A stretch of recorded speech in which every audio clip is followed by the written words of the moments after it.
Hey, everybody, it's me, John Ward. And I was going to say I'm back, but it's not me. That'd be like one filmmaker or something. We're back. So it's John Ward and Donald Wills. How we're back for another film discussion, aren't we? Our last one for Star Wars. Yeah, we're back, and hopefully this time audio is a lot better this time. Listen to that, people. Listen, everybody. Listen with like your speakers and your headphones and your little Bluetooth and all that stuff. Donald has sound. Look at that microphone that he has. Look at that. That is sweet. Thank you for getting that. Now we can now finally hear you. We know what you sound like. Not a problem, man. I didn't realize it was that bad until after it was all said and done. I was like, ooh, yeah, we're gonna get a microphone. We're gonna fix this. But now you sound good. So now we can move forward and have good sound from both of us. So yeah. So okay, well we're gonna get going with this then, because this is us talking about Rogue One, a Star Wars story. And before we get into that, Before we get into that, I wanted to show you something. I bought something. What did you buy besides a mic? What did you buy? Besides the mic, I seen this ad on Facebook the other day, and it was a baby Wookiee for $200. What? I know what you're gonna say. I shouldn't be trusting these things, but it just sounded so cool. So cool, so I had to get one. And I may not have got one. I may have gotten the wrong thing. That's a shaved Wookiee. Shaved Wookiee. That's what happens when a Wookiee gets all like with the big hair, and they got to shave it down, and that's what a Wookiee looks like without all of its hair. Yeah. I guess. I don't know. Well, I would say that Wookiee is worth $200. That's a very cute looking Wookiee. Thank you. So there you go, folks. You've seen a shaved Wookiee now. Now you've seen everything. Donald has nothing to say. But so we are here. This is our last Star Wars video. And I have to say, thank Obi-Wan for this, thank Yoda that this is our last one and we can move on to something else, because I am burnt out of Star Wars. Are you sure you want to thank Obi-Wan just yet? I've only heard bad things about the TV show, and I've watched enough videos and read enough articles and all that to know that I will not be watching another Disney TV series. So there you go. What about you? Yeah.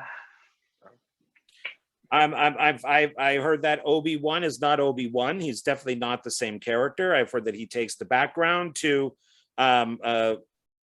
Princess Leia as a kid. Then there's like the black woman who's like, I guess, like the new Darth Vader or something like that. That Obi-Wan Kenobi seems to be more of like a coward. That the writer, like the head writer of the show, even came out to say that like he never even watches Star Wars. He never saw like Revenge of the Sith. He has no idea what's going on with Star Wars. So for some reason they hired somebody, like a show producer or something that has no idea what the show is. So once again, it's like, I watched season 1 of The Mandalorian. I did not watch season 2. I only saw the Luke scene. I don't feel like I need to go back and watch it. I did not see Boba Fett, Book of Boba Fett, because Boba Fett is fat. And now the actor has even come out to say in season 2, can he not be fat? He even admitted to it. He says that Boba Fett is fat, and he blames Kathleen Kennedy for that. And now we have another disaster of Ben Kenobi. When watching Rogue One, Leia's dad even says, when they say, they don't mention Ben by name, but they do say, should we go get him? Like, should we alert him, being Obi-Wan? And he's like, well, I don't know. Obi-Wan's been in hiding since the Clone Wars. Well, that's funny. I thought he was hanging out with your daughter. I mean, the continuity on this thing is all screwed up. So I mean, isn't it ironic that Rogue One, which was made by Disney, they can't even keep their own continuity straight?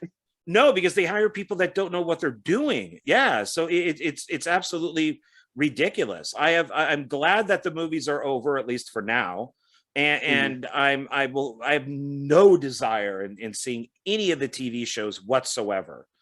And there are so many errors that I've heard with Obi-Wan that it's ridiculous. And that's not to say that the movies don't have errors. So but it's man, they just don't care. So it's because I did a back to back. I watched Rogue One, a Star Wars story first, and then I watched Solo, a Star Wars story, second. And I do have to say that I think these two films are the best out of the movies that were made. So do you think these ones are better than the Disney sequels? Oh, 100 times. Yeah, 100 times. Yeah. I think that I agree. Yeah, I think that they actually tried with Rogue One. Is Rogue One and Solo necessary? No, they're not.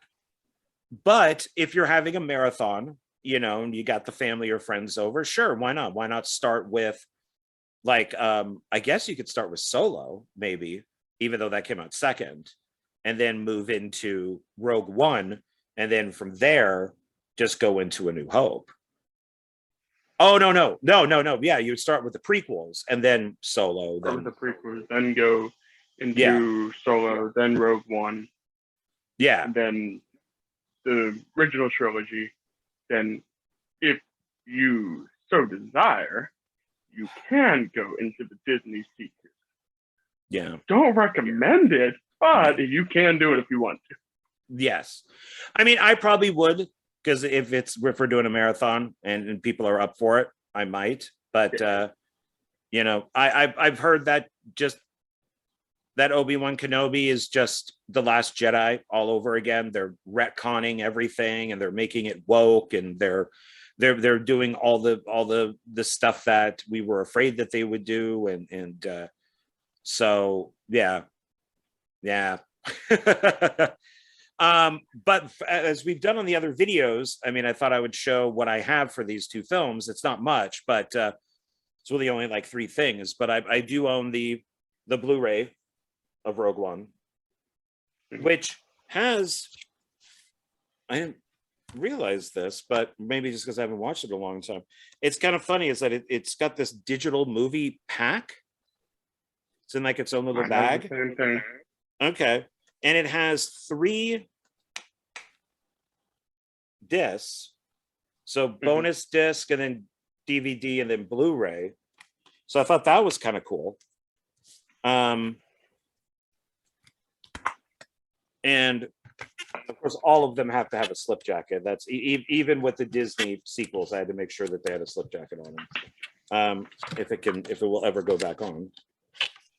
And then actually, it's funny when I first bought the Force Awakens, I bought it too late before it had a slip. Before when Walmart was selling them without the slip covers and stuff. I actually went and bought it again just because it has. I'm a psychopath like that. I've done that with some things. I've done that, yeah, because I want that slip jacket, and like Scream 4, I know had a slip jacket, and then the Scream collection with the documentaries had one. And I was working at Best Buy as like a merch person, and I just couldn't afford it at the time. And by the time I bought it, they didn't have the jackets. And I'm like, fuck, I wonder if I could hunt down those jackets and, on eBay or something and maybe find them, because, I was really annoyed with that. That's how I do it.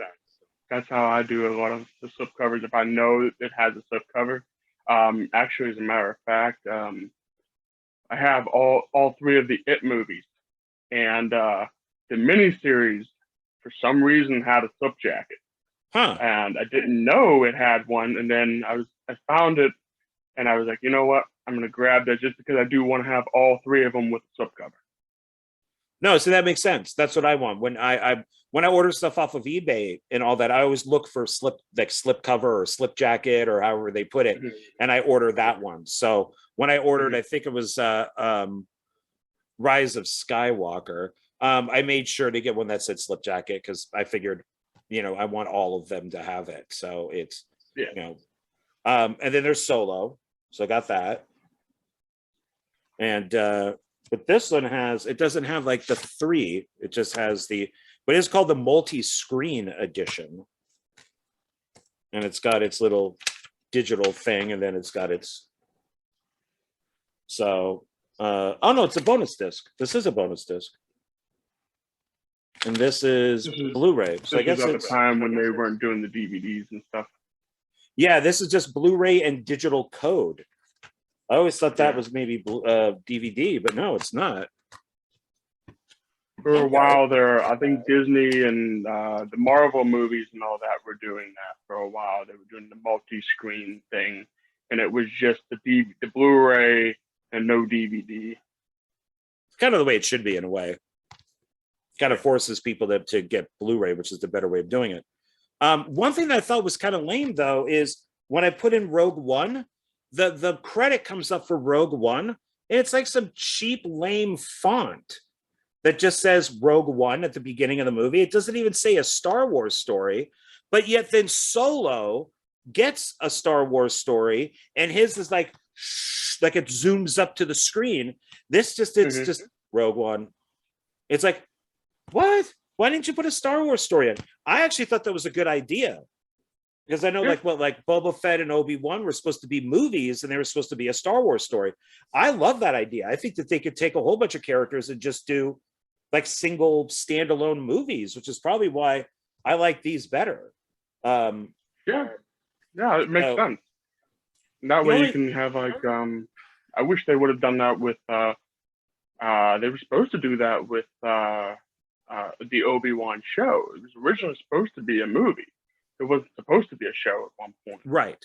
And I mean, I thought this would have been perfect to make Obi-Wan a Star Wars story, or the Book of Boba Fett a Star Wars story, or even The Mandalorian a Star Wars story. It would have been, well, maybe The Mandalorian, maybe not, but you know what I mean.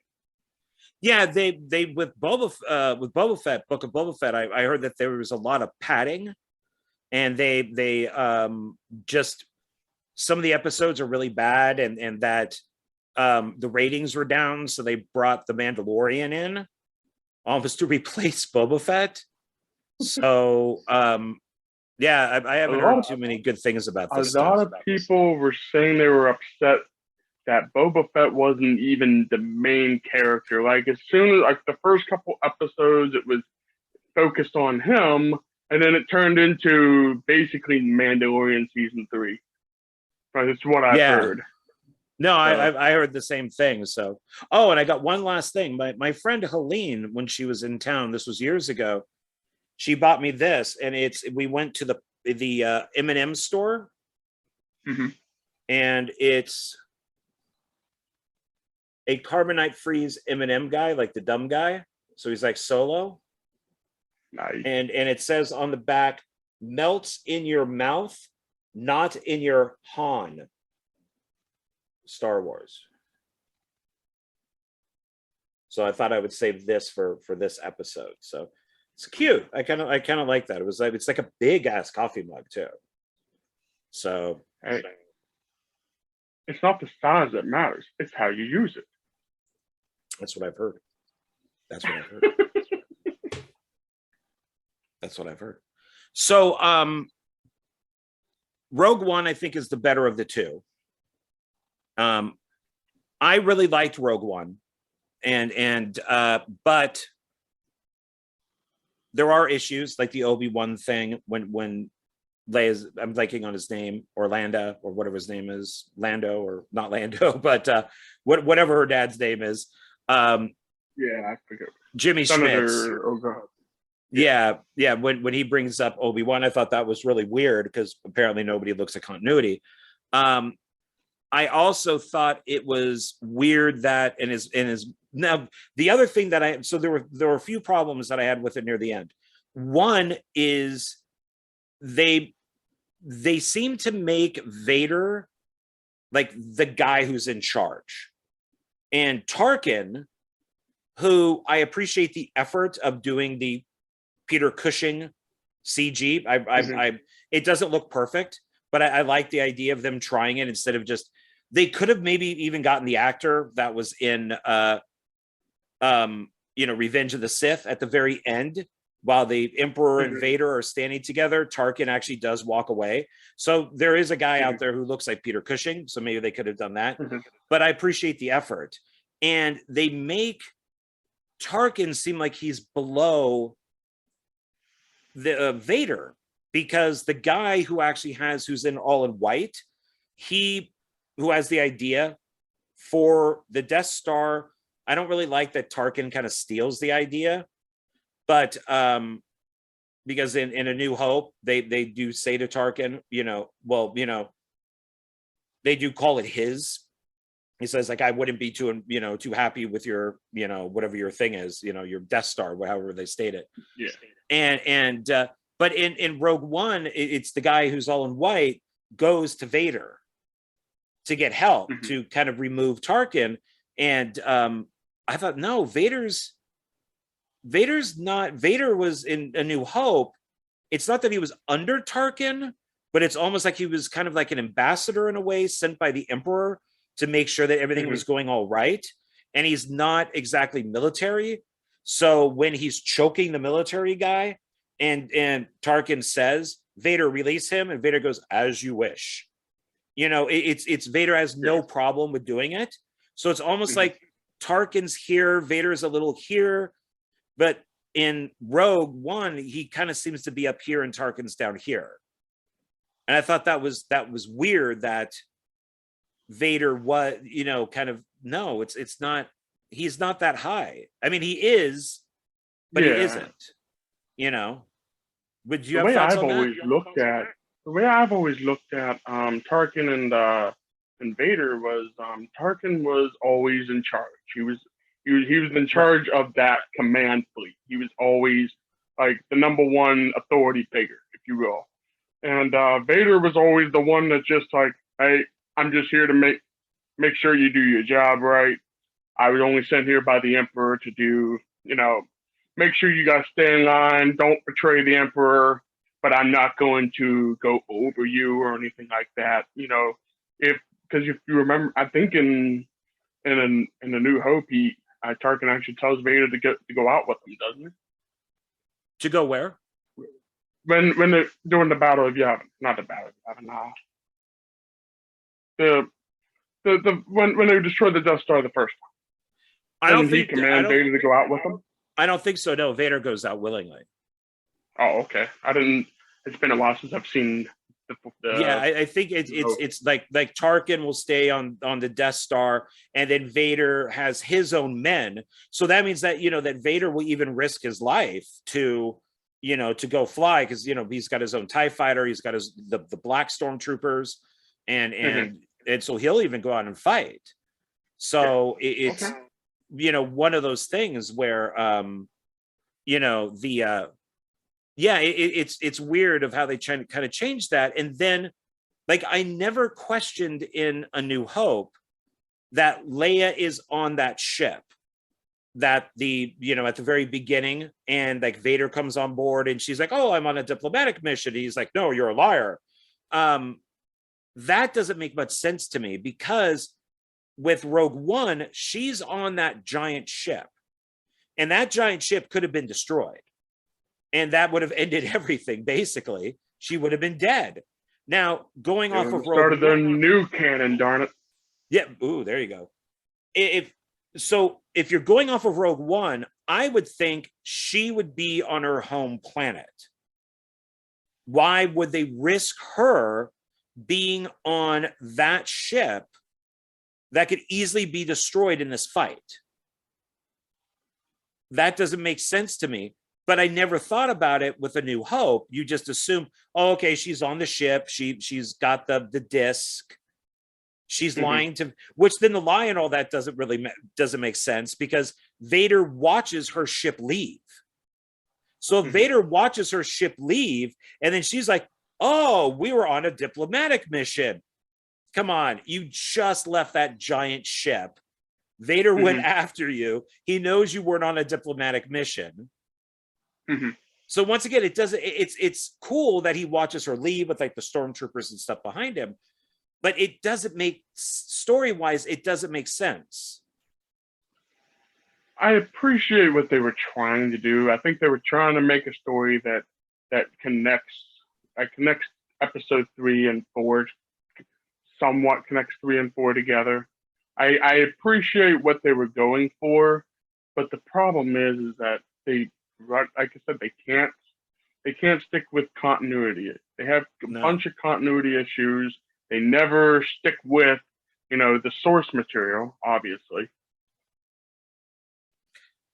Yeah, and I was really getting into Rogue One, like I still do. I mean, it's from the director of Godzilla, the first Godzilla, which I still think is the best one. And I think that for a group of characters that we only meet for one movie that all die, I got into their story, and even though I've seen it a couple times now, it was emotional. I got into it. I was bummed as these guys were dying. And going into it, none of these people can live. They all have to die, right? After they transmit the plans. And but once all of a sudden Obi-Wan and even the Obi-Wan thing made sense. It just doesn't make sense to the TV show. So that's not a criticism that I have. That's just picking out a flaw in the new show.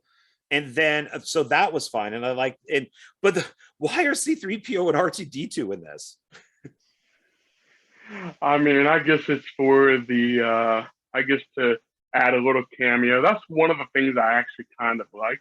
Now, going back, would have been so difficult just to say, for her to just say, instead of saying the Jedi, or why did you just say Obi-Wan? Instead of just saying, the Jedi?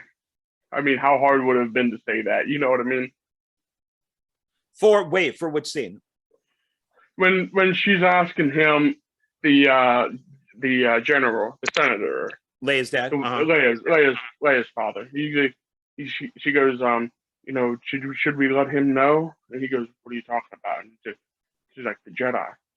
Wouldn't it have been easier just to say Obi-Wan? At least add, something in there.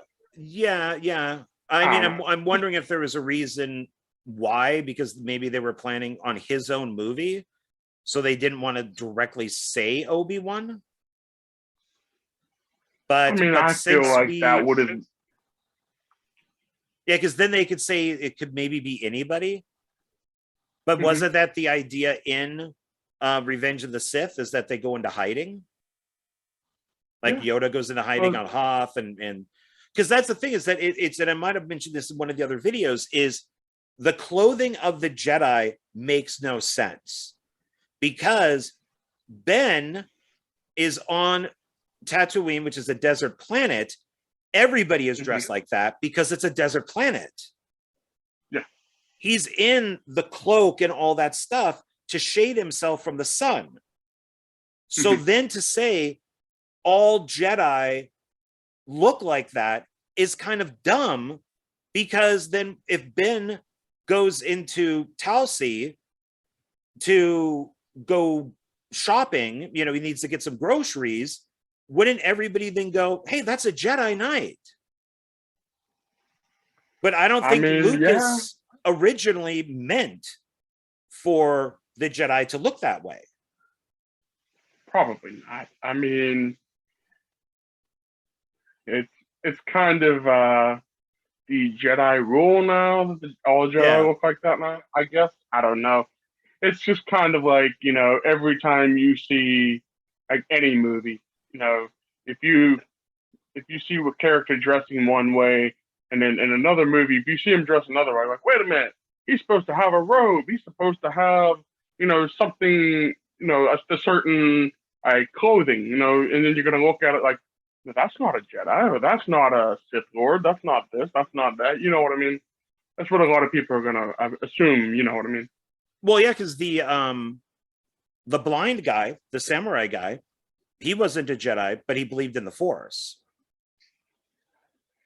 In my opinion, he was the best part of the whole movie. He was good. I love the scene where he's walking and he's just repeating his mantra, and like all the bullets and stuff or the lasers are just missing him. Yeah, that's a great scene. Yeah, it is. Going back to Vader for a minute, how do you feel? I don't know if it's just me, but I just watched both of these movies tonight. When you've seen Vader for the first time, I'm bad with names, so bear with me. When the guy goes to meet up with him, and he did Vader describe him.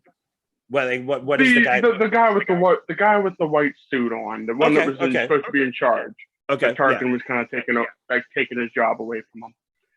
When he goes to meet up with Vader, does it seem like the Vader that's there looks kind of off? But then when he looks, and later on in at the very end of the movie, when you see him, he looks like the Vader we know and love. And it's like, what happened there? Were they trying to do CG here? And to be honest, I thought he looked off in throughout the whole movie, because if you look at him in A New Hope, he doesn't look exactly the same. There is something that's not like, I watched the credits to see who played him, and I didn't recognize the names. I'm just wondering if it's just two guys that they got to play him. I don't know if they're meant to be stuntmen or who they are, but I didn't recognize the names. It would have been nice to get, Hayden Christensen back. But I thought that they except for when he was like walking through, which maybe is like the second guy at the very end, when he's got his lightsaber and he's deflecting all the lasers, maybe that was like a stunt guy, and there I thought he was a little more Vader-y, kind of looked a little more.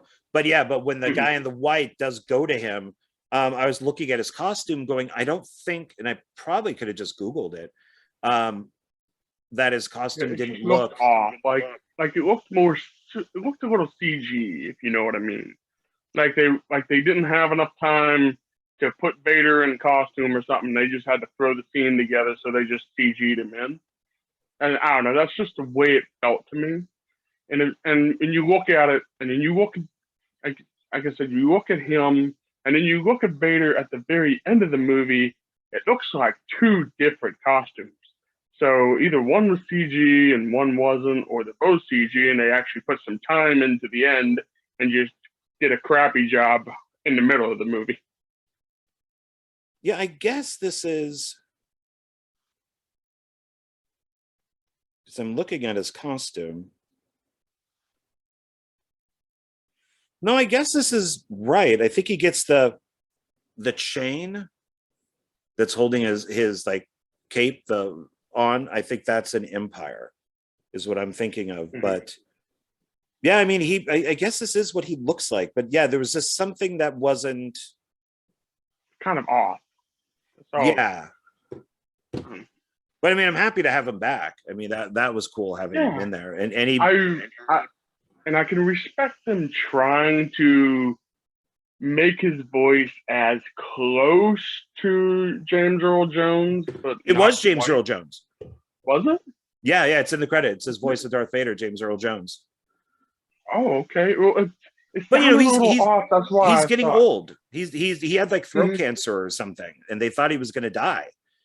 Lucas actually thought he was going to die, so he had him record his voice for Revenge of the Sith before the movie was done.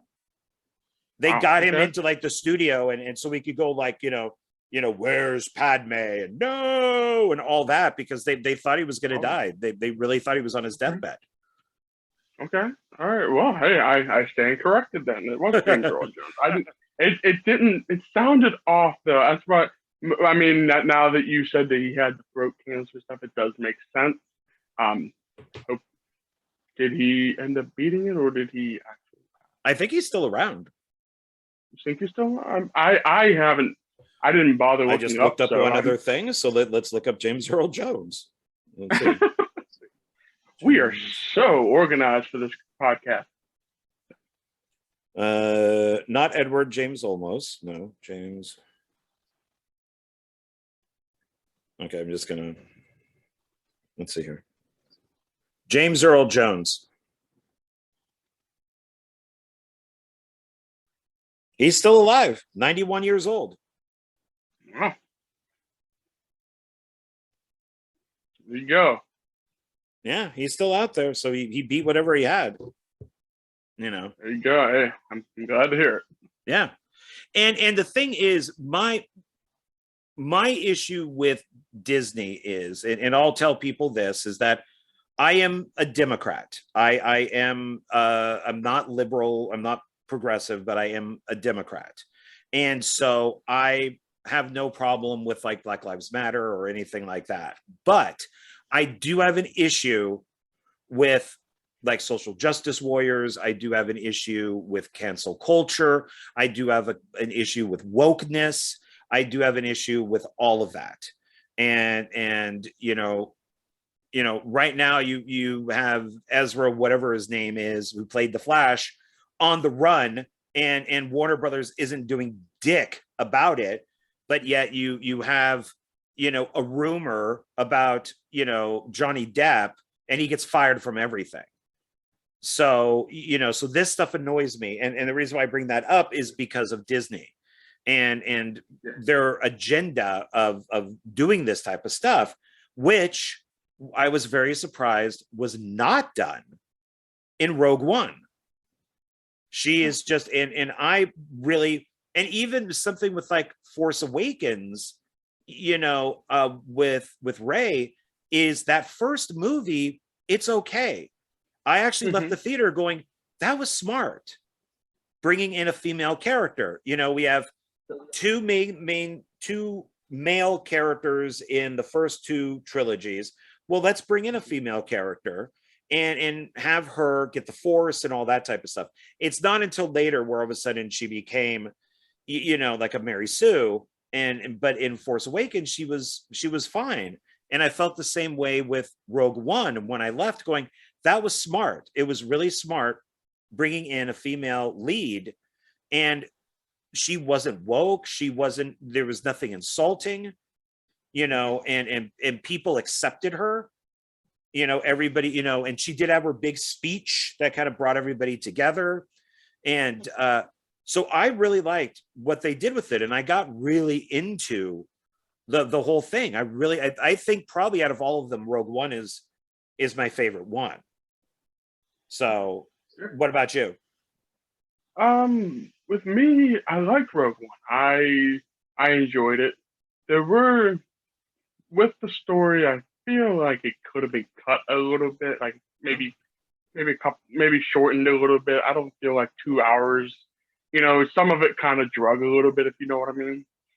I mean, it's just my personal opinion. I mean, sure. Hey, if you like the 2 hour, hey, that's you. Me, I was like, it's actually over 2 hours. It's 2 hours and like 15 minutes. Yeah, it's 2 hours and 2 hours and 13 minutes. Yeah, I think both of these. I think Rogue One and Han are both that time. I think they're both 2 hours and 13 minutes. Yeah, but the thing was, with Rogue One, I know I'm getting a little antsy when I keep hitting the impression to see how much time I have left. It's not that I'm enjoying it, but it's like, is this over yet? I mean, like, especially during the slow parts, you're like, and you're sitting there clicking, like, oh, we still got an hour and 10 minutes of this. Oh man. Oh, so wow. I feel like they could have cut a little bit of it down and tightened it up a little bit. But other than that, I really did enjoy the movie. I thought it was very well done. I thought the characters were likable. I mean, even though you with the small amount of time you have with them, I gotta say the blind guy and the robot were my two favorite characters. The only thing that bugs me about the robot, and I'll say robots, is that you got two films back to back, and they both have the wisecracking robot.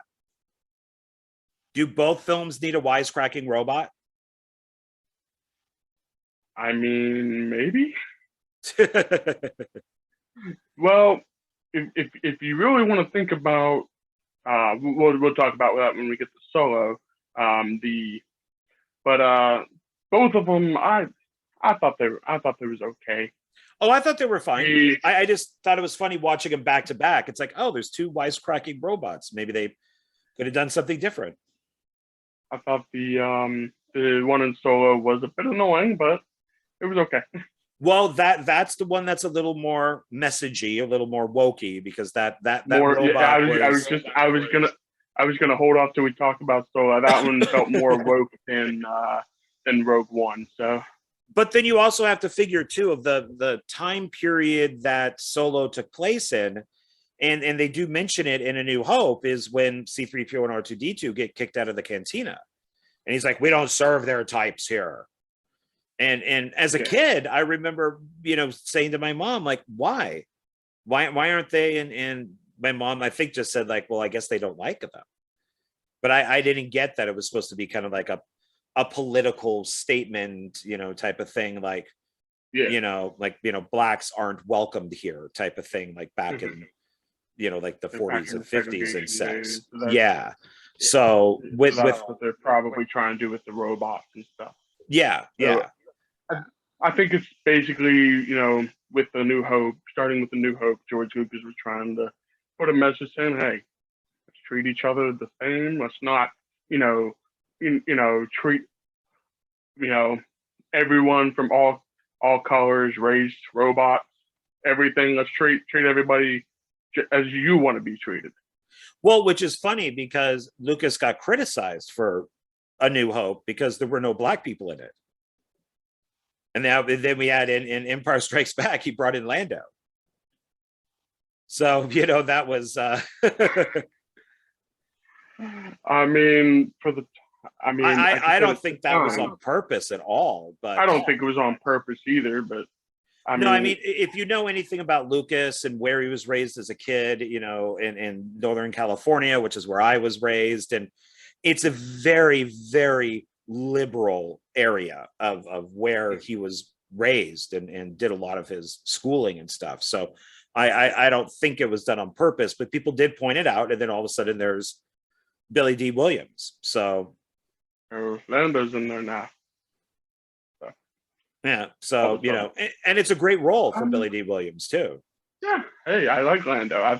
To be honest, Lando is probably one of my favorite characters in the Star Wars universe. Which I didn't get to say this back in the Disney sequence. I was one of the main characters I was glad they did bring back. And I'm glad they didn't kill them all. Yeah, I wish his role was bigger, and it would have been nice. But I was happy to at least see him. Yeah, I mean, it's great that they brought everybody back. It just would have been nice to have all of them together, for one scene. Just to say, hey, look, here is everybody. But because I know. But they could have just had everybody do have their own mission. Have Luke and Leia and Han and all of them do like one mission together, and then they sacrifice themselves for the better, so they can kill whoever they need to finish off. You know what I mean? At least that would have been a better way to go. But no, we got to do Kathleen Kennedy's way. Yeah. So I mean, the whole thing with Lando in Empire is he was like considered to be like a sex god, back in the day, with Lady Sings the Blues, and he was the guy, he was like, all these, black women and probably a lot of white women and stuff like that loved him. I mean, he was like considered to be incredibly handsome and really sexy, and so that's, I think, one of the reasons why Lucas brought him in, is that he was such an influence. And then he handed that baton off to Denzel Washington, who kind of took over for him. So it's this thing that kind of continues, on. So yeah, I mean, I know a lot of people complained that with the sequels, that like you didn't even get Luke, Han, and Leia together in one shot, which was disappointing. So it's just they just seem to kind of mess the whole thing up. But with Rogue One, I mean, I guess C-3PO and R2-D2 are fine. I mean, if we're gonna, bringing back legacy characters, why not? Hey, you have a know, little cameo. Why not? it's if you left it in, it doesn't serve anything. If you remove it, it doesn't hurt anything. So it's just there. It's fine. It's for the fans. It's okay. And the one thing that I've mentioned in a bunch of videos is I like it when they take something out of its environment and put it into something else. So it could be like Jason in snow or Michael Myers in space or something like that. Excuse me. I love that type of stuff. And I love that this ends on basically like the Bahamas. There's all this beautiful blue water. You got all that sand and dirt and stuff, and it's all tan, and the palm trees, and you're seeing the AT-ATs walking through the palm trees.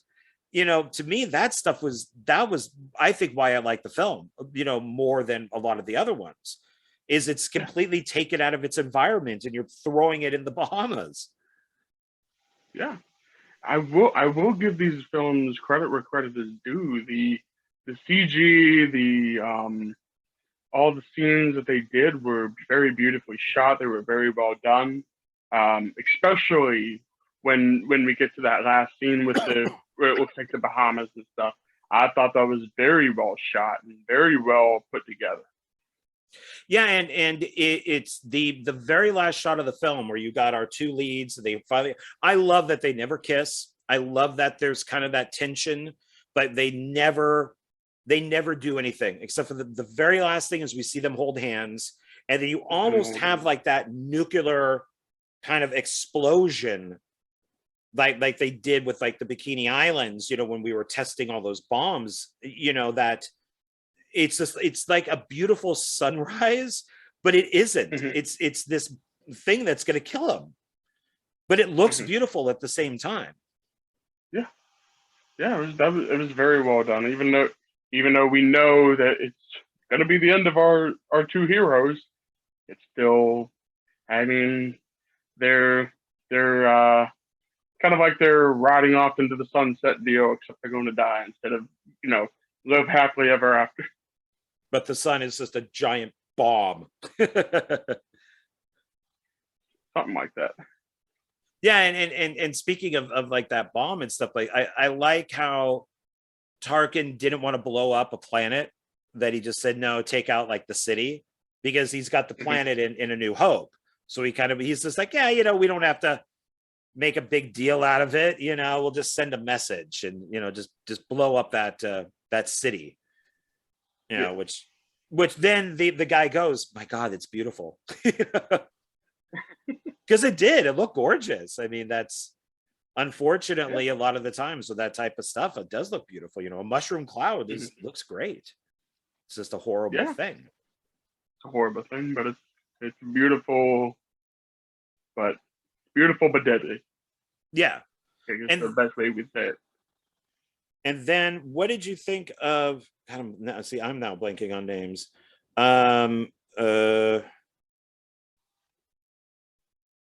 Rogue One. I'm still mad that it didn't say a Star Wars story. Yeah,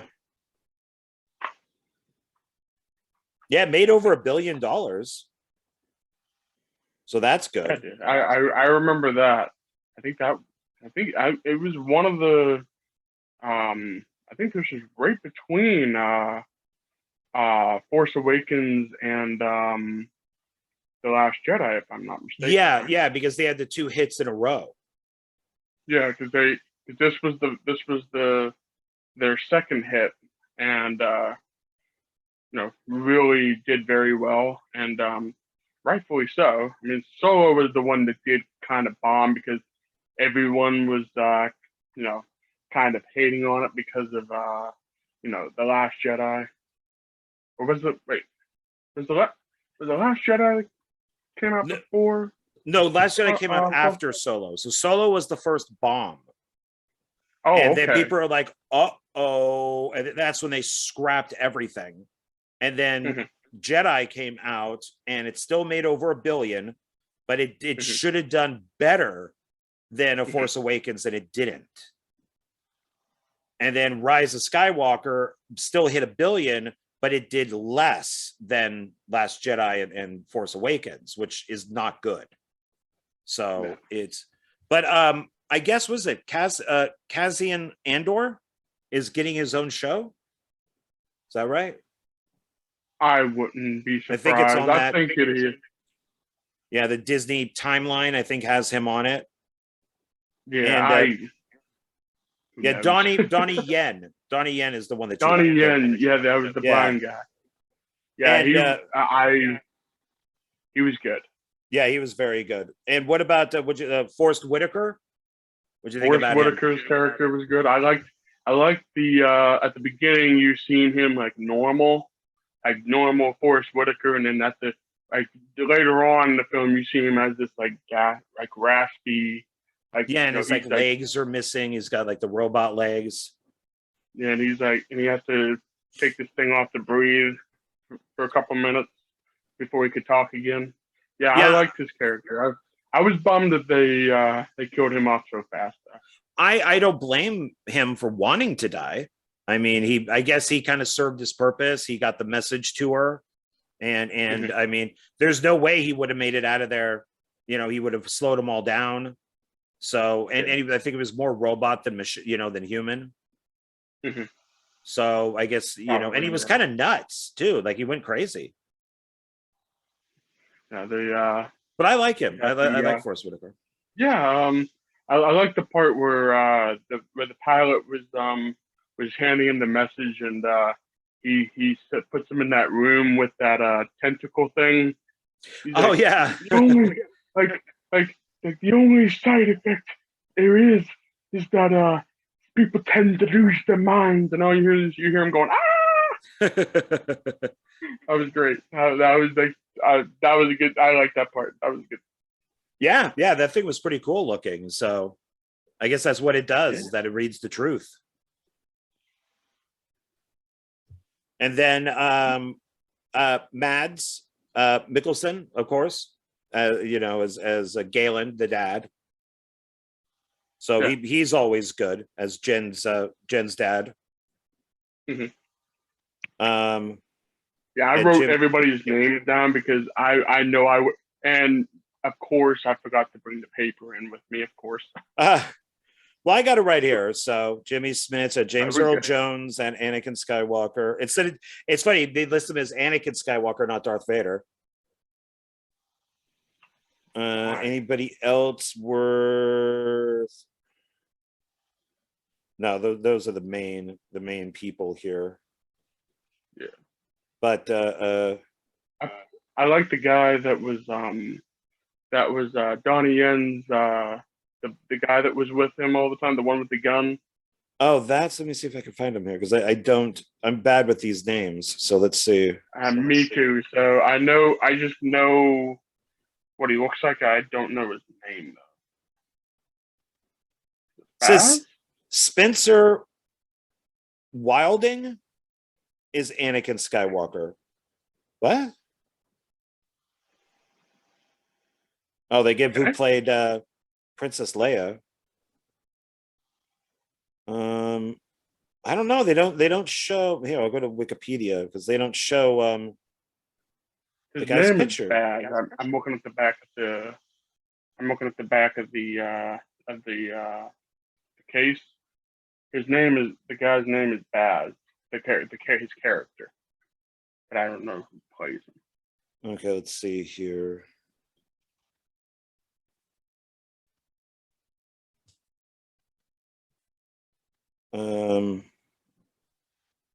Baz.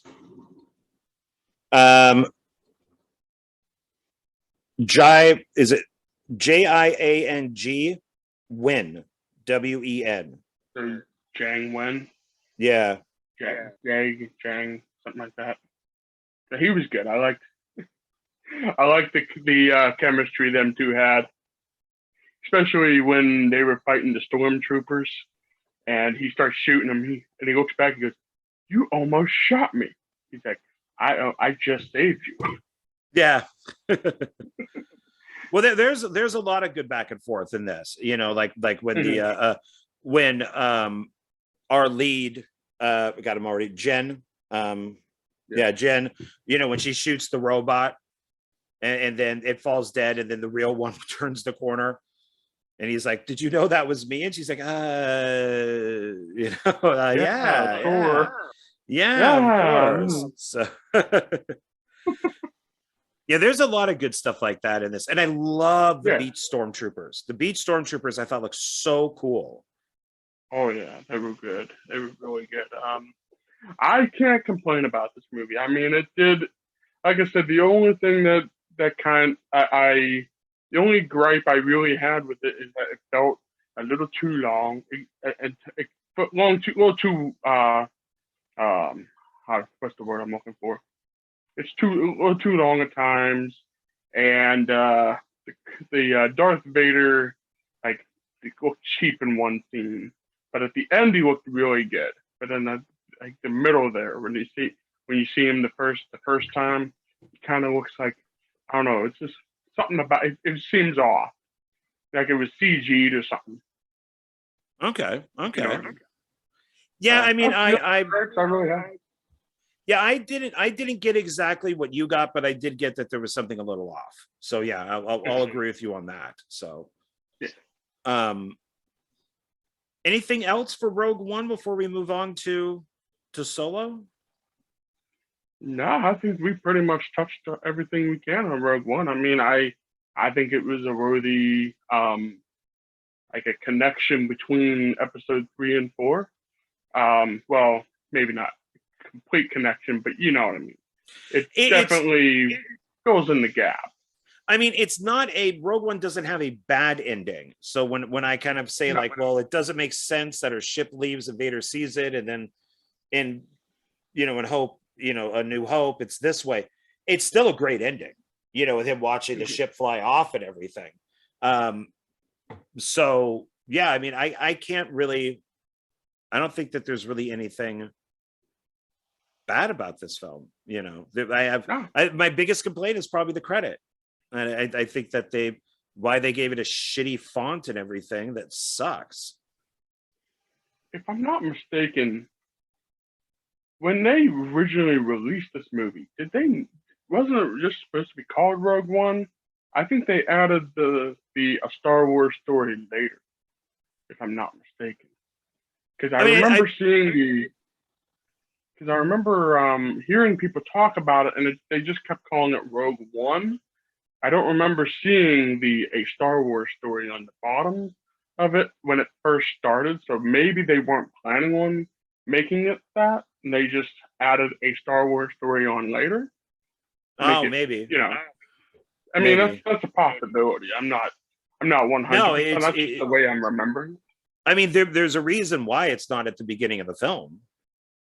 Yeah. So maybe it was just simply called Rogue One.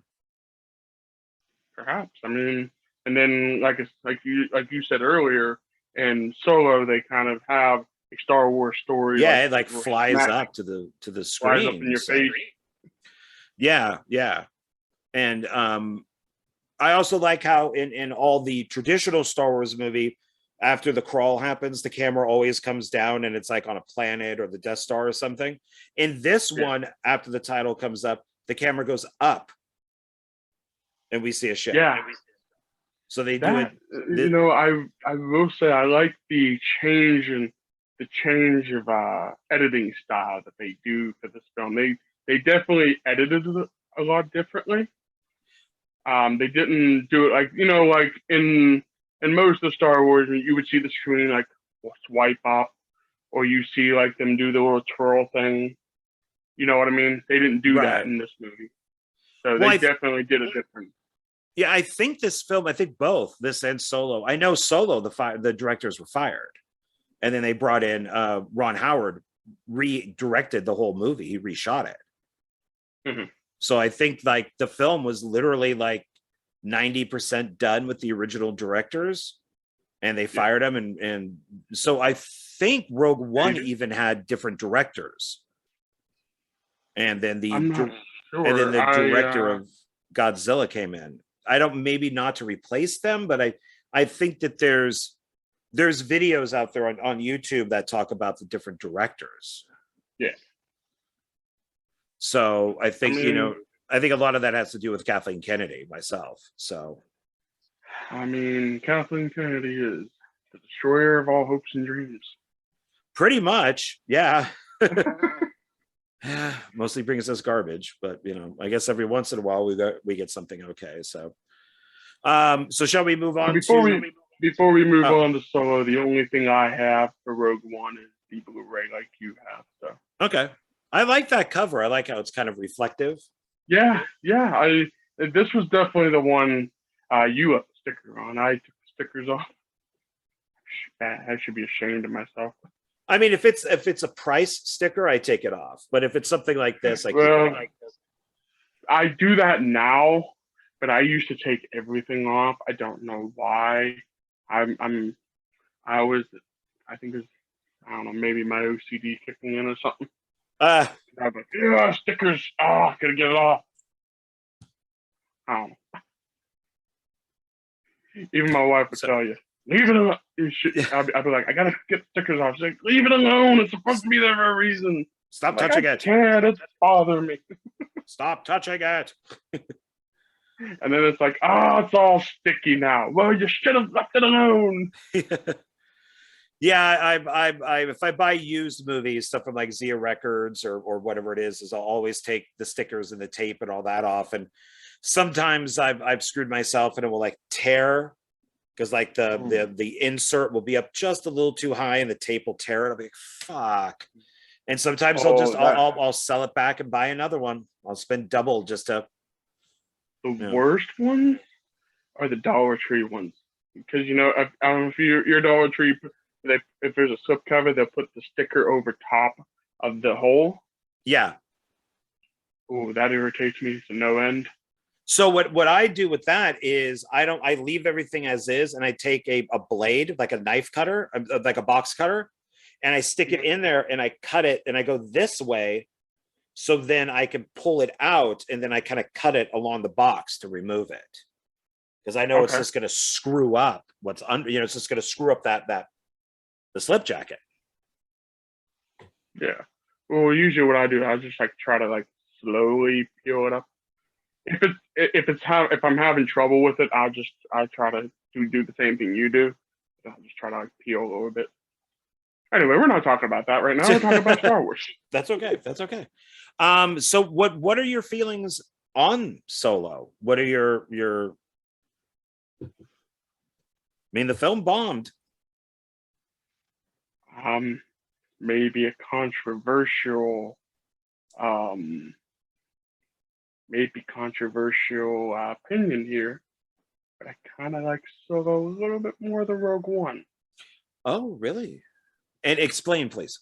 Explain yourself, sir. Oh, okay. Is it the greatest movie ever? No. It definitely had some flaws. It definitely had some problems. I don't know. I think the biggest thing with me is now I do not own a physical copy of Solo, so I had to borrow mine from the library.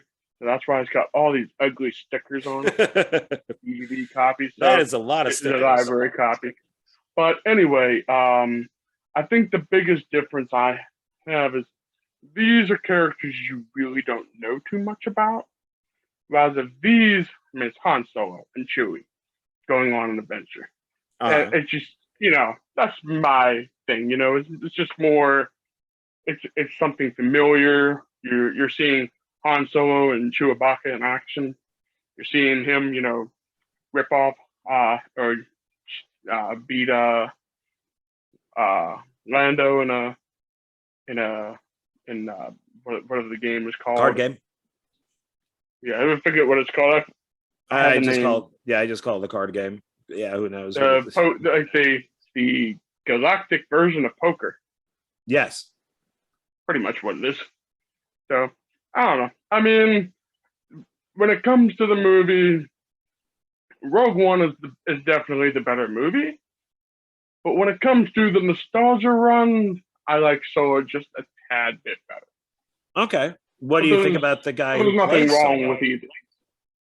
What do you think about the guy who plays I thought he Solo? was, I thought he was okay. I mean, he's not uh, Harrison Ford, but he's okay.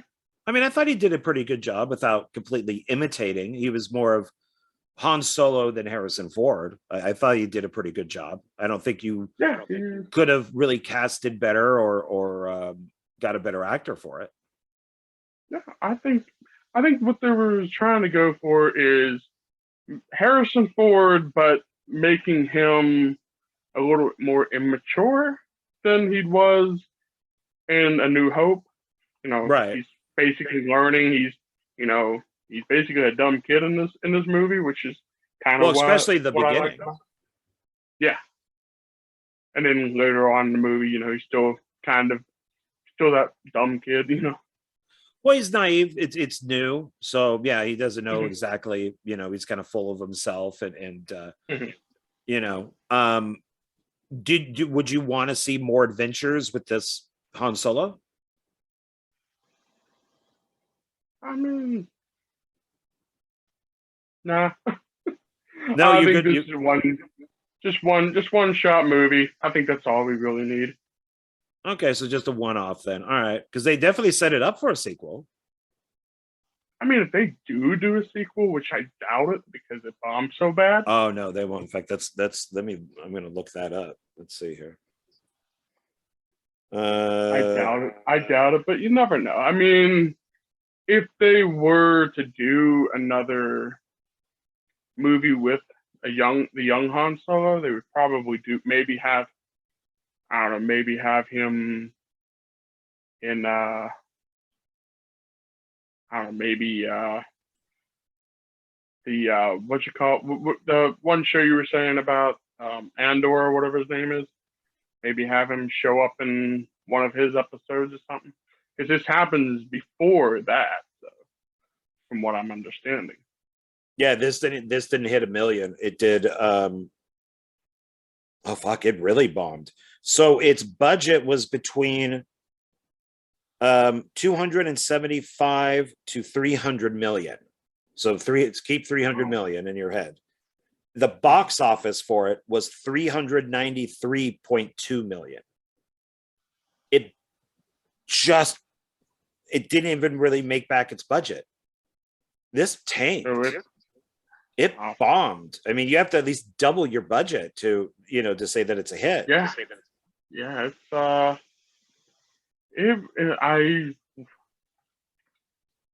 Yeah. I mean, and it has two good writers. That's the thing, is that Jonathan Kasdan and Lawrence Kasdan. So Lawrence Kasdan is a great writer, and but once again, I gotta friggin' blame Kathleen Kennedy for this bullshit. I was just about ready to say the main person. Where's she? Right there. If you can see it, right there. I don't know if you can read it. Right there. Right there. Right there. Right there. Yeah, it's saying here. Yeah, both directors were fired in 2017 following creative differences. Howard was hired as their replacement. My problem with Ron Howard is I like him better as a producer than a director. I think his films are pretty much forgettable. Like my friends and I figured this out, that when we went to go see a Ron Howard movie, we would go, wow, this is great. This is really good. And then we'd walk out of the theater and be like, what did we just watch? Like, it wasn't bad. It was just forgettable. And maybe that's one of the things with Solo is Ron Howard is, I mean, he's a good director, but he's just, none of his films are, you just don't remember them. Mm-hmm. Like, I remember Backdraft. I don't being even a good know movie. what movies he actually directed. So see, there you go. I mean, he's one of those directors you really don't hear too much about either. I mean, you hear about him when he's a producer, but I mean, that's what I knew him as the producer of a lot of movies. But I didn't know he even directed until I seen his name on the back of Solo, and I'm like, what? Ron Howard directs? When? It's a strange choice to direct this. Mhm. Yeah, and his brother's in it, which is typical. His brother's always in his movies. So he did okay, so he's like the director on the like the Da Vinci Code films. So like the 3 Da Vinci Code movies. He directed Cinderella Man, A Beautiful Mind, How the Grinch Stole Christmas, like the live action version. Apollo 13, that was one of his big Jim ones. Carrey one? Yes. Jim Carrey Grinch? Yes. Boy. The Paper, Backdraft. He did a great movie that I really like called Parenthood with Steve Martin. Willow. He did Willow. Okay, I didn't know he did well. Cocoon, the original Cocoon, he did. Splash with Tom Hanks, where he gets the mermaid. But his stuff just doesn't. Heart of the Sea, which nobody saw. Rush, which nobody saw. The Dilemma, which nobody saw. With the exception of Willow, is pretty much the only movie that he did that is pretty much rememberable. Yeah, I think his earlier stuff is more known. Ransom, Mel Gibson. He did Ed TV, which came out around the same time as The Truman Show. Oh, okay. But he's one of the producers on one of my favorite TV shows, which is Arrested Development. Yeah. Okay. So that he's very good with. So he's a good producer.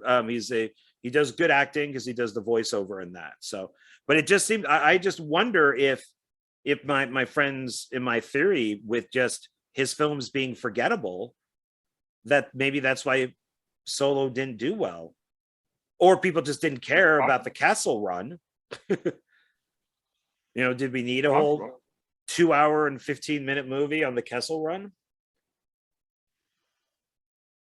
I mean, why not? I mean, that's pretty much how I feel when I watch the movie. I mean, I like it. Don't get me wrong.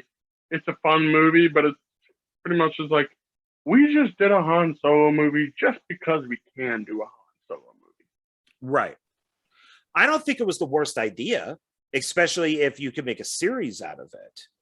But it would just be, would people accept, Harrison Ford not being Han Solo? Yeah.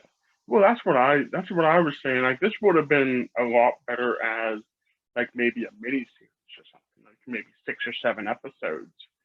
Like, like the Mandalorian season 1 was only like 6 episodes or something like that. Yeah, something like that. Yeah. So that would have been perfect for this. That way you didn't have to, you could have took your time going through the story. You could have added more to it. You could have done more with it, and then have it end where he gets the Millennium Falcon and goes off into space and goes on his adventures. Yeah, because you got to make sure that he gets certain things by the time that he's done. That's the that's the whole thing. So what do you think about the like the actor who played Lando? I thought he did a good job. Yeah. I mean, for a young Lando, he definitely had the Lando attitude, which I liked.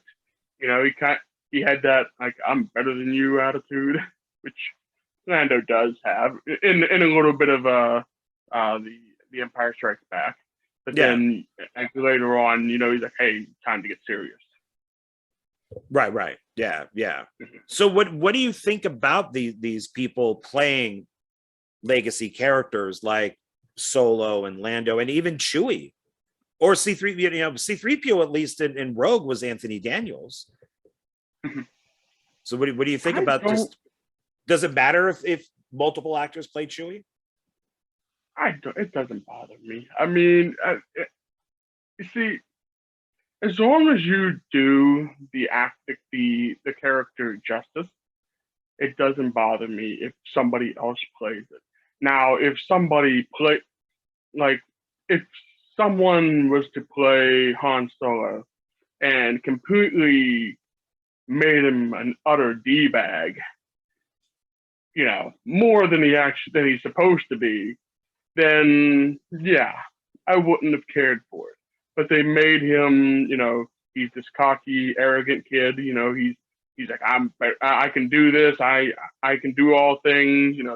They made him, the perfect liar that he was in. He's what he's supposed to be. And hey, I don't have no problem with someone else playing a character as long as they do it right. And what about the new characters? What do any of them stand out for you? Woody Harrelson. I swear Basically he's got to be the luckiest actor. He has to be the luckiest actor in Hollywood. I really think so. The guy was on Cheers. His name was Woody. His real name is Woody. He played a dumbass, more or less, in Cheers. Who would think that he would become this big of an actor to be in like multiple series and franchises and Zombieland and I mean, I would never think for a second Woody Harrelson would get these Natural Born Killers. I mean, I would not think he would be in as big of a star as he is. Yeah, I mean, he's I thought his character was interesting in this one, but to me it's Woody Harrelson playing Woody Harrelson. Let's just be honest. That's every time I mean, with the exception, I haven't seen a lot of movies with Woody Harrelson in them, but the movies I have seen, a lot of it's just like, this feels like he's playing himself.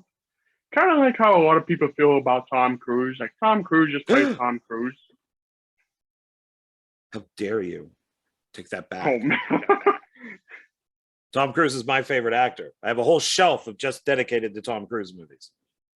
Hey, hey, I don't hate Tom Cruise. Tom Cruise is good. It's just in a lot of cases, not all cases, but a lot of cases when you look at it, it's like, is he just playing himself? It just seems like in a lot of his newer stuff mostly, it's just him playing one character. Like he doesn't change. Like before, it was like you can distinct between some. I don't know. I don't know. I don't know. I don't know. I don't know.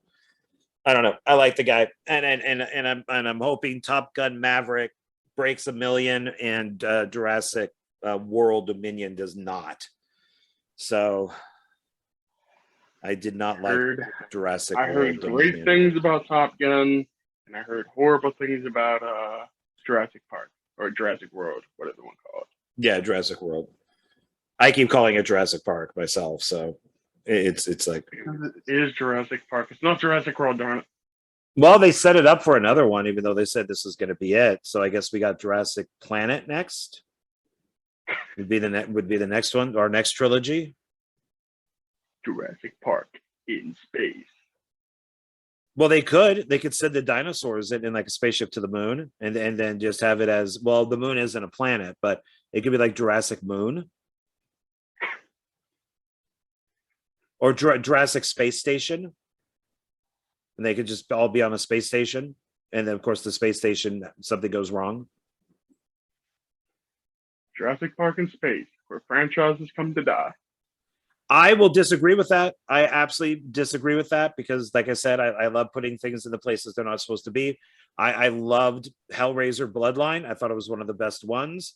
Leprechaun in Space is hilarious.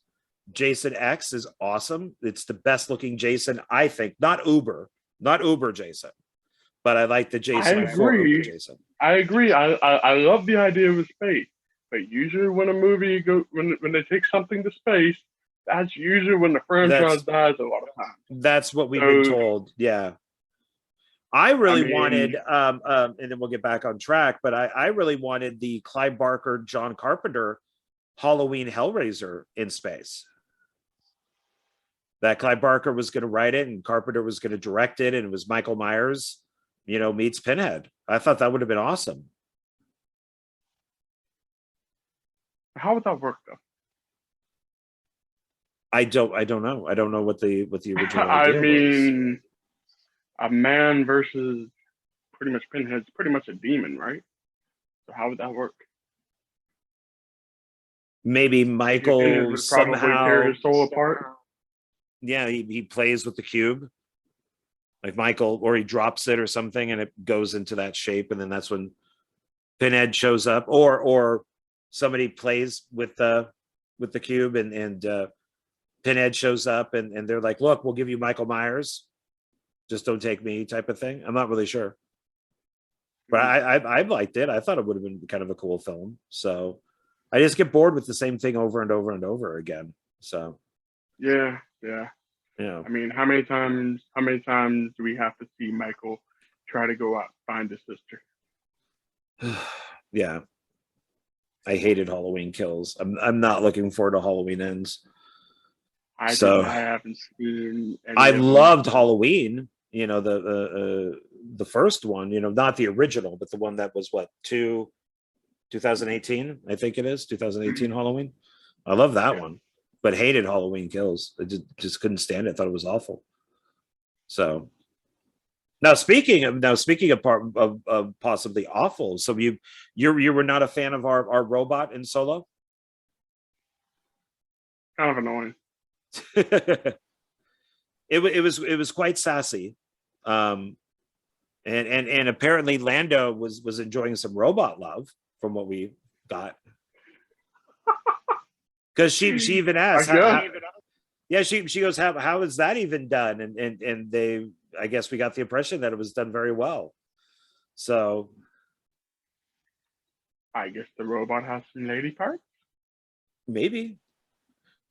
Well, remember Data on Star Trek: The Next Generation was like, I think he said something like over 1,000, like he could satisfy a woman like in like 1,000 different ways. that's in the, I think it's called the Naked Now episode. It was first season with Tasha, and her and Data have sex. Oh, I've never really watched too much Star Trek, so I wasn't a big fan of Star Trek. So I was a fan until Discovery came out, and it was just like, nope, garbage. Woke garbage. I haven't. I only watched the original series, like with Kirk and Spock and all them. That was the only ones. I watched a little bit of Generation, but that was more my mom's thing. So, but hey, to each their own. For me, if it says Kathleen Kennedy, Bad Robot, or what's Kurtzman Company, Hidden something is Kurtzman. If it has his logo on it, I won't watch it. I don't want to. Bad Robot? Bad Robot. Bad Robot is J.J. Abrams. Oh, okay. That makes sense. Yeah, and then his protege is Kurtzman, Alex Kurtzman, and it's his Hidden something is his, and just everything he touches is garbage. So I refuse to watch Picard. I watched 2 episodes and stopped. I watched 2 episodes of Discovery and stopped. I'm not going to bother watching anything else. To me, it's just all trash. So I'm not a Trump supporter. I have bad things to say about the guy, but when Patrick Stewart was talking about Picard before the first season came out, and he goes, "Oh yeah, the Federation is like Trump now. It's like the Trump administration." I'm like, "Oh, come on, dude. Seriously? Really? Do we need this?" And Trek has always been political, but not like that. It's just like, really? We just can't be Federation political. We got to be America at that time political. It's like, shit. I don't want to watch this. Here's my thing on this. If I want to watch about politics, I'll watch the news. If I want to turn my brain off and actually have a good time, I want to watch science fiction or whatever it is. Or and science fiction is very political. I mean, that's the even horror can be political. So it's but in a different. But it's in my opinion, the political side doesn't bother me if they're making up their own. But now, if it was inspired by something that happened, sure, but don't make it obvious that it's, hey, this is obviously Trump. This is obviously Biden. This is obviously Bill Clinton. This is obviously this person. Like, come on, just make it more original. If you know what I mean. well, and that's the thing with I think with something like Star Wars is, if you want to, you could say the rebels are the Democrats and the Empire or the Republicans. If you look at it that way, I mean, you could, but that's as far as it could, or yeah, depending on what side you're on, and but I think that's as far as it goes. You know, I don't think that it really goes past that. But then, yeah, I don't know. I just can't. I can't deal with that stuff. And Trek has been political. It always has. But I mean, there's the classic episode of Star Trek where it's the half black, half white, and then the other guy is half white, half black, and they're at war with one another. And I think it's called like "Let This Be Your Last Battlefield." I think is the name of the episode, and that's very political. But it's not. You know, you can disguise the Vietnam War, the Iraq War, and stuff like that, and in your story, but I just don't, can't take it. So, but it wasn't all like up in your face like it is now. You know what I mean? No, and now, like a lot of the stuff, you know. Hey, I respect, you know, Republican, Democrat, you know, gay, straight, bi, trans, whatever you are, I can respect that. Just, you know, don't be all up in our face about it. You know what I mean? Yes, we respect you, but you know what I mean. Right, yeah, like Ezra Miller. That guy. Talking about giving a bad name. So oh boy. Yeah. But back to Solo. Now, but what about the other ones? So the robot is a little political and all that, but she could be funny, but we kind of knew what they were. Okay, fine, whatever. I do like that Lando and her were kind of doing the robot nasty. What about like Amelia Clark? That was his girlfriend, right? Yeah, the one that betrays him at the end. Yeah, I thought she did a good job. Would you like to see her as in Aquaman 2? Would you like to see her replace Amber Turd? What? That's her name. It's on her birth certificate. I've seen it. I went to the hospital. It says right there, Amber Turd. You know what's funny about that? Before I answer that, I did not know what the hashtag Amber Turd means until I started looking into the Johnny Depp thing, and I was like, "What? Oh, now it makes sense." But anyway, yeah, I could see her definitely replacing Amber Turd. Now, Amber Heard. Do you think that because she's been the one that they're talking about? There's been reports that they're just going to completely reshoot all of Amber's scenes. There's been reports that she's been brought down to 10 minutes. There's been reports that there have been screenings, like movie screenings. There's been like two different ones, one with her cut down and one with her extended. And now with Amelia Clark, they're saying that she could be the one that replaces her, but she did bomb as Sarah Connor. So is she maybe the right choice for this? I'm not sure, to be honest with you. Here's the way I look at it. If, regardless of how you feel about Amber Heard, I feel like if the scene's already shot, I believe it should be probably left alone if it's already done. What I would do is maybe have her somehow write her character out of the story somehow, some way. I don't know how you're gonna do it, but if you know what I mean, and then just replace her with something else, kind of like what they did with what's her name in The Mandalorian, the girl that Gina Carano. yeah, they fired her because she made a political statement, which I don't agree with either. Just okay. Instead of just firing her on the spot, just write her out. Like let her do it. Let her finish the job up. Like somehow at the end of the season, kill her off or something. Have her die. Yeah, I'm in agreement with you on that. I think that they should leave Aquaman 2 as is. Just leave all of her stuff in it and release it. She is by contract. She didn't make a 3-picture deal or anything. And then you just don't invite her back for Aquaman 3. You just hire somebody else. But now they're gonna have to spend millions of dollars to fix this. Kind of like Ezra Miller. I thought he was the best thing or one of the best things in Justice League, but that's before I realized what an a-hole he is. But I also don't want them screwing up the Flash movie. I want to see all the different Batman. I want to see all that stuff. So maybe just leave this, because they talked about throwing the movie away and reshooting all this stuff or just doing something different. And, and who knows? I mean, maybe if Amber Heard is in Aquaman 2, that maybe that people won't go see it, or maybe people won't go see the Flash because Ezra Miller's in it. But I think if you've already shot it, and they said Ezra Miller's contract was up, after the Flash, then just replace him with somebody else. They said the guy who I guess plays the Flash on the TV show, they thought of replacing him with him. So I think they should have just picked him to begin with, because he was a great Gustin Grant's his name. He was a great. I watched the Flash TV show. He did a fantastic job as the Flash. He was very likable. He's very relatable. He's not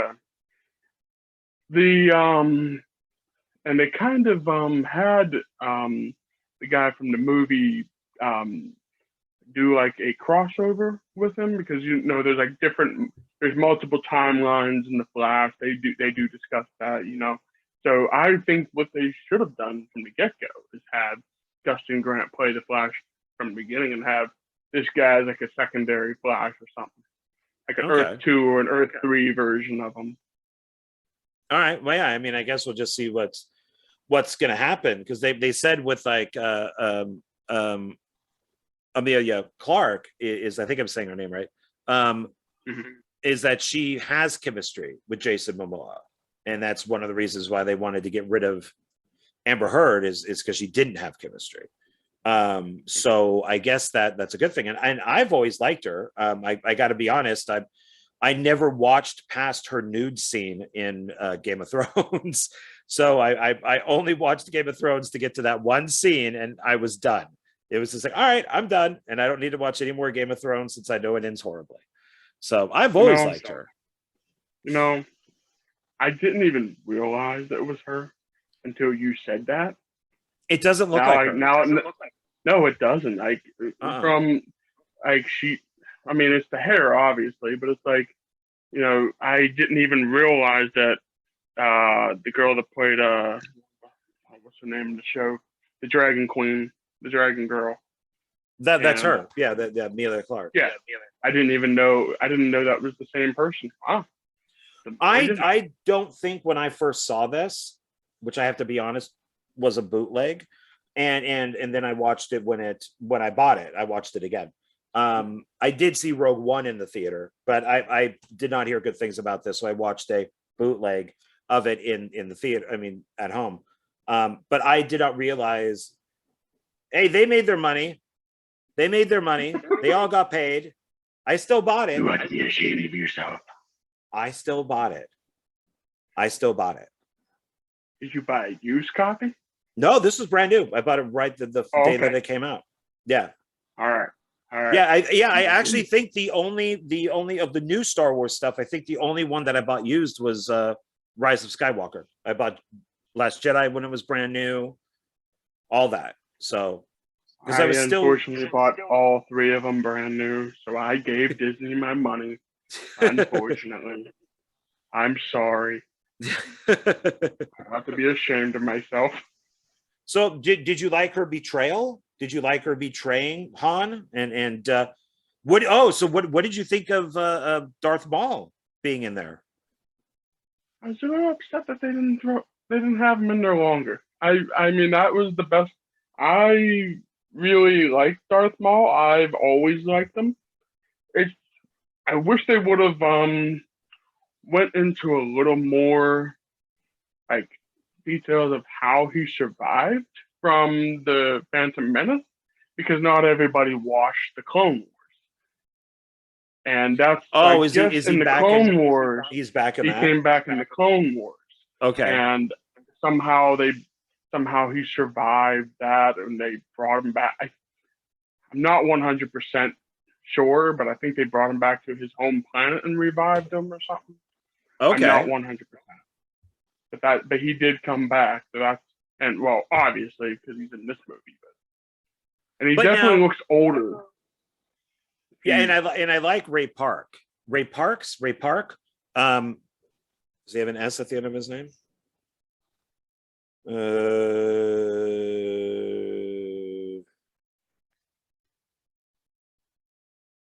Jon Favreau is in the movie.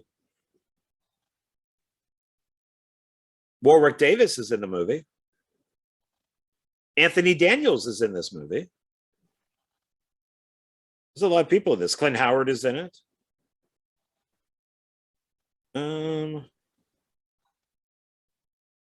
Ray Park, no S. Ray Park.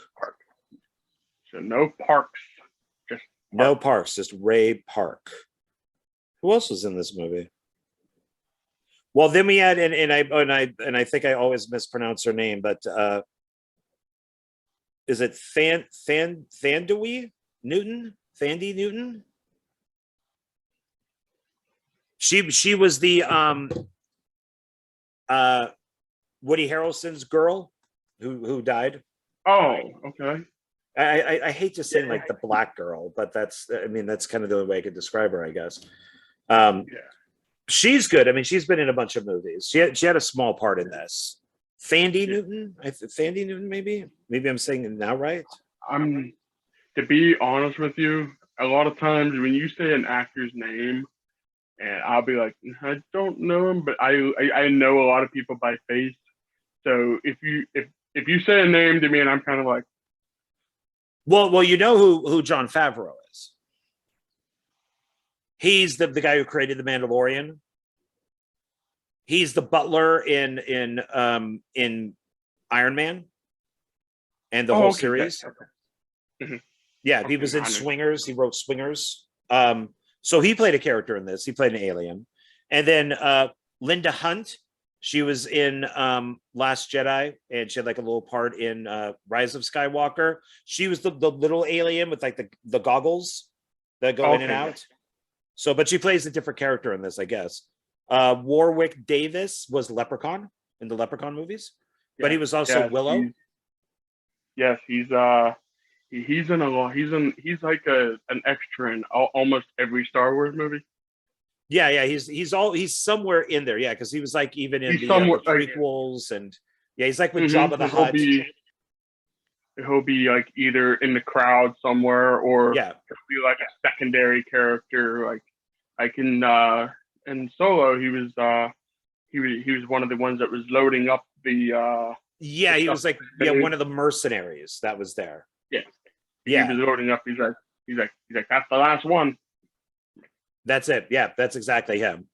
And then of course, Clint Howard. One I look for, and he's the one I look for every time I watch a Star Wars movie. He's like, where's Waldo? But it's like, where's Pretty Waldo much. Davis? Pretty.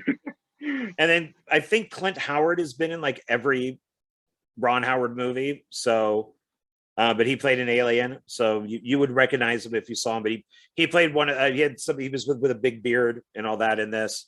Anthony Daniels, of course, C-3PO, but he plays he does a voice of Tak, T-A-K, Tak. I don't know who Tak is in this. What did you think of the villain in Solo with the Paul Bentley, who played Draven? With just like the mark down his face, like maybe might have been like a claw mark. What did you think of him as a villain? Was he any good? I mean, he was okay, but I mean, I think they could have made him a little more menacing, if you know what I mean. I mean, I guess because this is Solo. Solo's not focused on the Force or anything. I wouldn't want him I wouldn't want him to fight a Sith Lord or anything like that, but someone like that, there's so many non-Force villains. Like there would be so much. They're are very menacing. You know what I mean? I feel like they could have made him a little more like threatening. He was more like a Bond villain. He felt like something that James Bond would fight, and not a good James Bond villain. Nah, he's very my biggest problem is that it felt like he was too easy to take down. Like if they would have made him like made him more of a threat, you know what I mean? I think that's what it would have made it more interesting. But the fact that she killed him when like because when you look at the Star Wars villains, so we have like Tarkin, Vader, the Emperor. So I'm kind of going off the originals, and then you have, in the prequels, I guess would be more Palpatine would be the villains, and then Anakin as you get through it. Darth Maul. Yeah, there you go, Darth Maul. Grievous. Yeah, Grievous. Okay. And Dooku. Yeah, Christopher Lee. And then even in the Disney sequels, who's the villain in Force Awakens? Is there? I'm guessing Kylo Ren. Okay. There was, God, I completely forgot about that. Yeah. And there was Phasma, the one that the metal-looking stormtrooper. Yeah, and then the Emperor, of course, comes back. So you have these characters that kind of stand out, and then the guy from Solo really doesn't. I don't think anybody was going, "Fuck, man! I wish they made an action figure of him." If they do, he's the one they put on the very back row of the shelf, where they put all the cool ones out front. They're like, yeah, he's gonna just get that sticker on him because we know he's gonna go on sale. $5 clearance sale. Yeah, because he really is like a Bond villain, but not a good one. He's like one of those weaker James Bond villains that you just kind of forget about, and he's just not like the only way that he's really a villain is that he kills a couple people. Like he shoots somebody or stabs somebody, and there's like, oh, that's the bad guy. But Vader's got the Force, or Darth Maul, even, he's got the lightsaber, and I guess when you have all these other characters, where do you kind of go? Because even Rogue One had Tarkin and the guy in white and Vader. Yeah, even the guy in white, made sense. You know what I mean? He was the one that came up with the Death Star. It's him trying to keep control. There was he made the thing. He was more threatening, if you know what I mean. Like he showed up at the very end. He's like, you're not going to get past those. You're not going to get the transmission up there in time because I'm going to stop you. Well, I wonder what because like Tarkin, all their guys had the gray suits with like the little like square rankings on them, I guess. Like who was he? What is the white? What is his, like, are there other people dressed like that, or is he the only one? I'm assuming he's the only one right now, I guess. I don't know. They didn't really explain it too well. No, but like he didn't really have his own guards. He didn't have his own, Tarkin had all of his own people who just could kind of laugh at him. So yeah, that's kind of weird. So, but I think he stands out more than Paul Bettany did in Solo. I mean, I didn't get it's like, well, shit, what do we do for him? Oh, we'll give him scratches. And if we make a sequel, and then when he dies, he turned like white. I don't know what he is. Oh, he turned white? You didn't, I remember at the end when she kills him, she tried to take that ring off of his hand, and he's like all white. So I don't know if he was like an alien of some sort, or. Oh, I didn't spot that. Okay. And then, from what I've noticed, when he seemed to get mad, like the scratch marks seemed to get like more red. Oh, really? And I then didn't catch that either. when he called, no, I mean, it could be just me seeing something, but I'm pretty sure like it gets more red, and then as he's calmed down, his face kind of like turns more normal. Okay. It's at the very beginning where where Woody Harrelson and all them go to see him, and he's sitting there like cutting some dude. Maybe he has rosacea. And when he drinks alcohol, it turns it red. Yeah, I didn't spot any of that. Yeah, that's weird. Oh, What do you think about his then- yacht? That they didn't call it a ship, they called it a yacht. He has a yacht.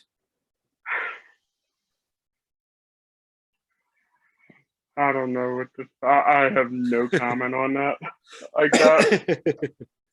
I gotta say, out of everything they could have gave him, that was probably the stupidest looking thing I've ever seen.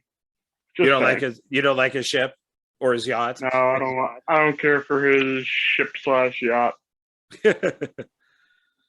Yeah, I gotta wonder where the like, Amelia Clark just kind of takes over. Like, is he the only one? Like, is everybody gone?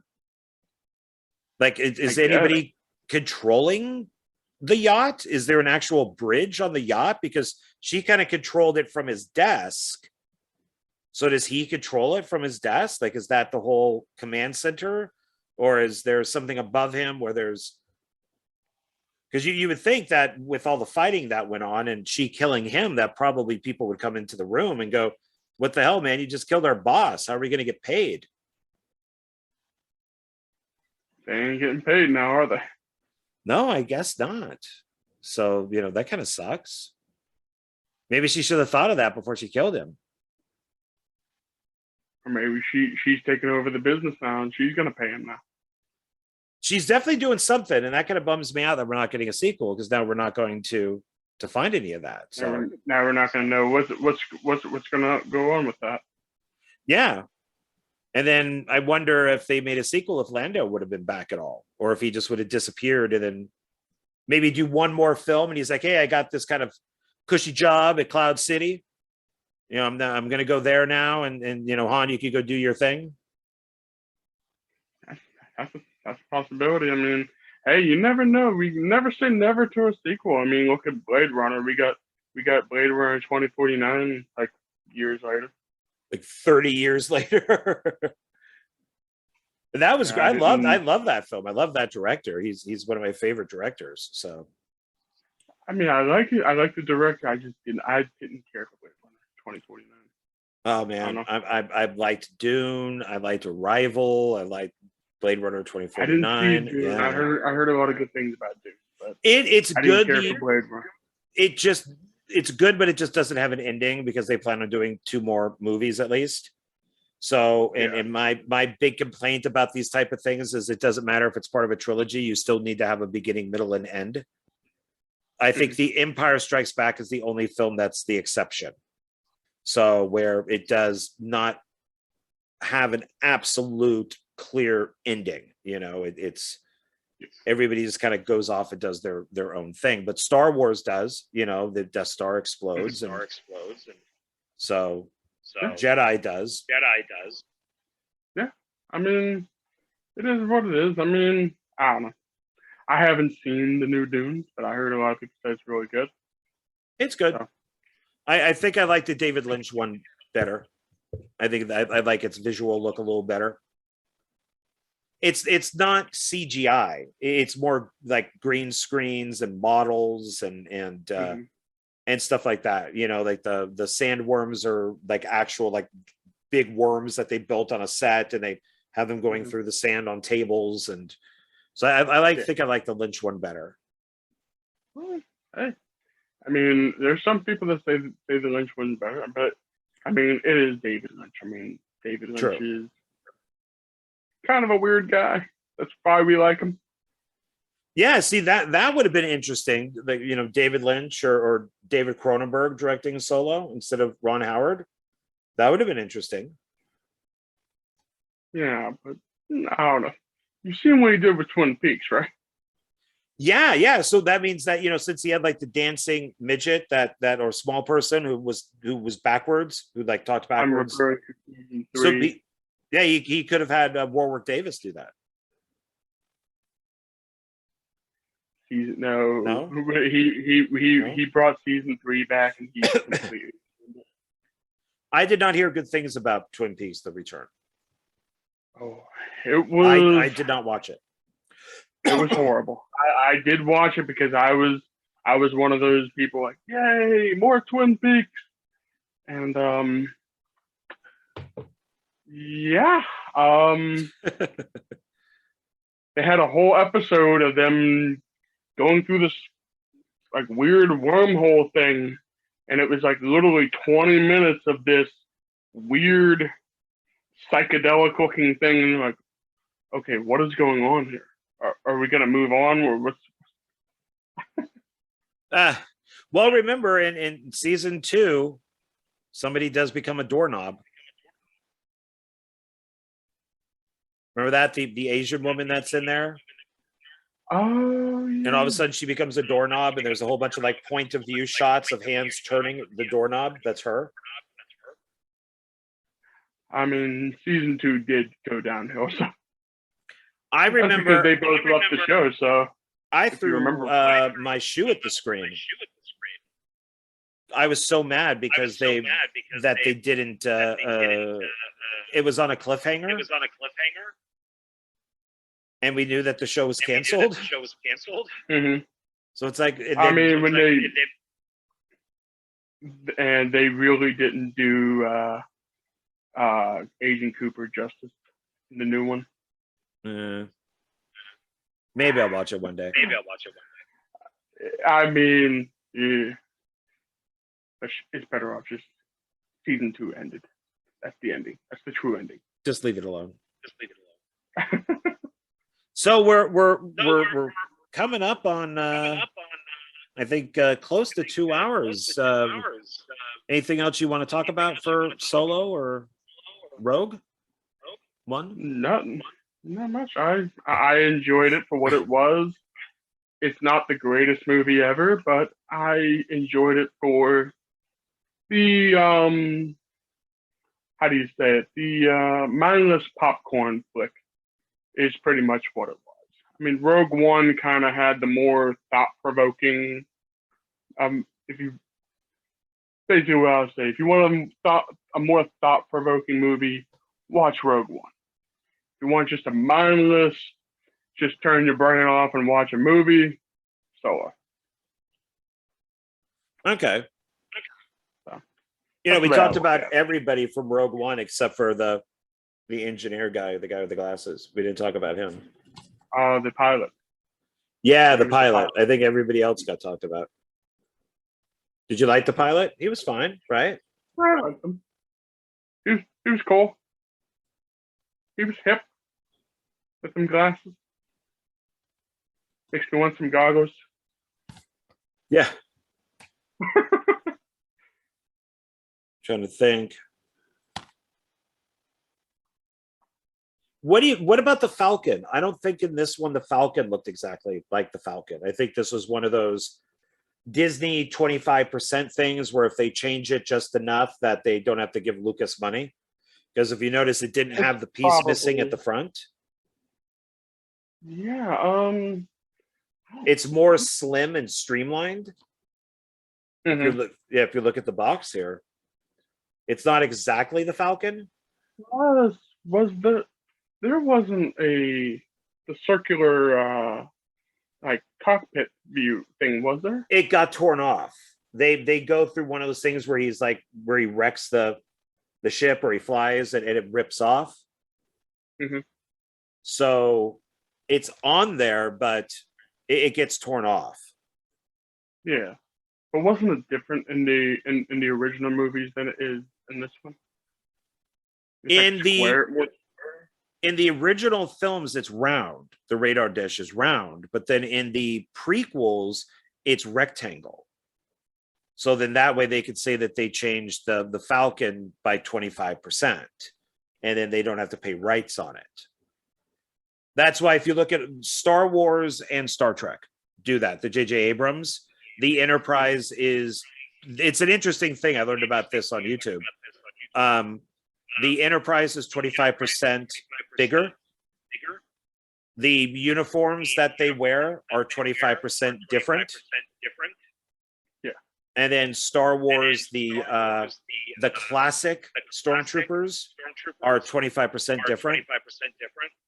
Yeah, you can definitely tell that the stormtroopers they changed the outlook. It's still the same look, but they change like certain things on the helmet and all that. Yeah, people should go watch it's a YouTube channel called Midnight's Edge. And they talk a lot about the 25%. Okay. Because that's put that down in the description so everyone can check that out. Yeah, it's really interesting. Because it's the same thing with like screenplays and all that stuff. If a writer changes something by 25%, they could get credit. Yeah. So but it's Disney's sneaky way of not paying Lucas. I mean, let's just face it, Disney is pretty much a bunch of greedy nincompoops at this point. Oh yeah. I mean, I think they were always that way. I think they were always that way. I mean,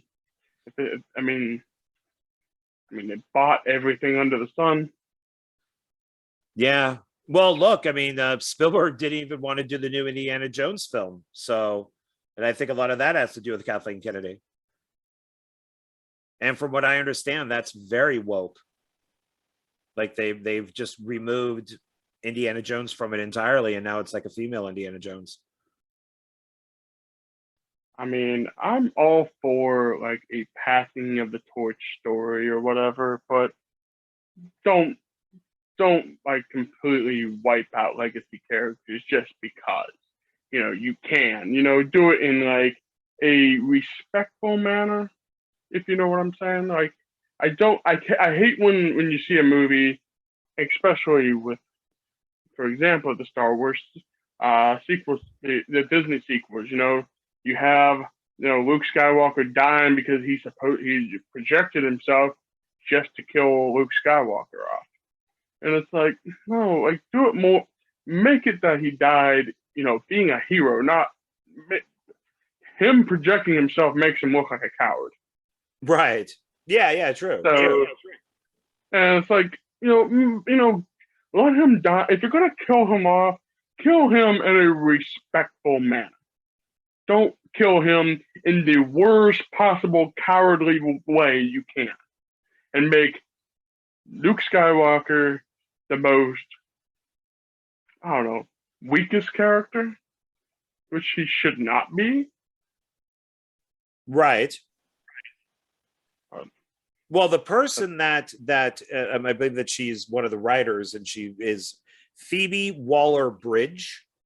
So she did a voice. She did the voice of the droid in Solo, and I believe she is a woke type person, feminist type thing, and she is in, and I believe she's one of the writers for Indiana Jones 5.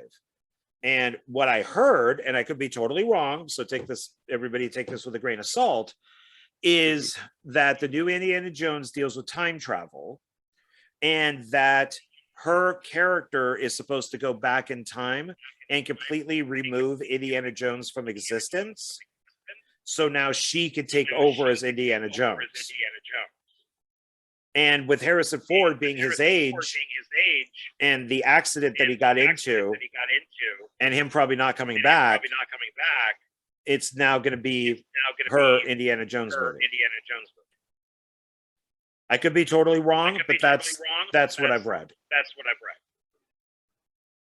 I mean, I wouldn't put it past Kathleen Kennedy.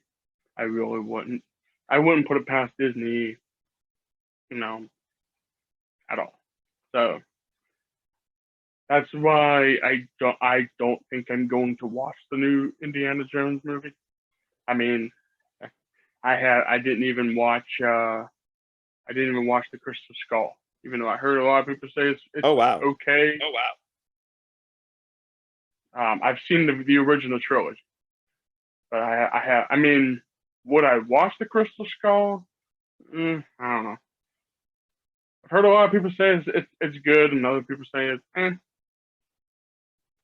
It's pretty bad, but I don't mind I don't mind the alien thing in it. I mean, Yeah, to that's me, what a lot of it's people don't like. why not? I'm trying to see here if So here's a question for you: how did you feel about in Solo? How did you feel about Han and Chewie meeting up for the first time inside the little mud thing? I guess they had to meet up somehow. So I mean, I liked it. I guess I just thought it was kind I of thought it was fast. hilarious. Yeah, it's them beating each other up. And then when they go to get a shower or whatever, all of a sudden Chewie steps in the Yeah. shower with him. He goes, couldn't we do this one at a time? That's funny. Yeah. Well, for a long time, Chewie was thought of as a woman. I remember when Star Wars originally came out, we had no idea if Chewie was male or female. Yeah. I didn't even know that. I didn't know there was a distinction. I always thought he was always a male. Yeah, because I don't think in any place they say like he or she. You know, like Princess Leia says, "Get this walking carpet out of my way." I don't think that it's ever. We know it's played by a man, but I don't know when I was a kid. I don't think that we ultimately knew if Chewie was male or female. Yeah. So I think even at some point we thought that maybe it was like Han's girlfriend or something. But now we know it's a man. So he's stuck with a Wookiee. Well, you know, Han's got, you know, Chewie and Lando's got the wisecracking sassy robot. You know, it just seems to work as from what they say. But I thought I guess I didn't mind how they got together because it kind of reminded me of like the Pit of Sarlacc. But it was a little fast. It would have been nice to maybe have them take a little more time to meet up and all that, but it's fine. I guess it's okay. I thought it would have been more like, okay, you know, they would have been like in a battle together or something. I thought that would have been made a lot more sense. But yeah, because was Chewie eating all these people? That's what I don't know. That's what I don't know either. We did see a dead guy down there, like it was torn in half. And they did say they haven't fed him in 3 days. So yeah. So is Chewie eating people? He might be. Oh boy. Childhood ruined. Yeah. Chewie's like a cannibal. If you go to like the Wookiee planet, there's just like skulls of other aliens on there. And they just eat you.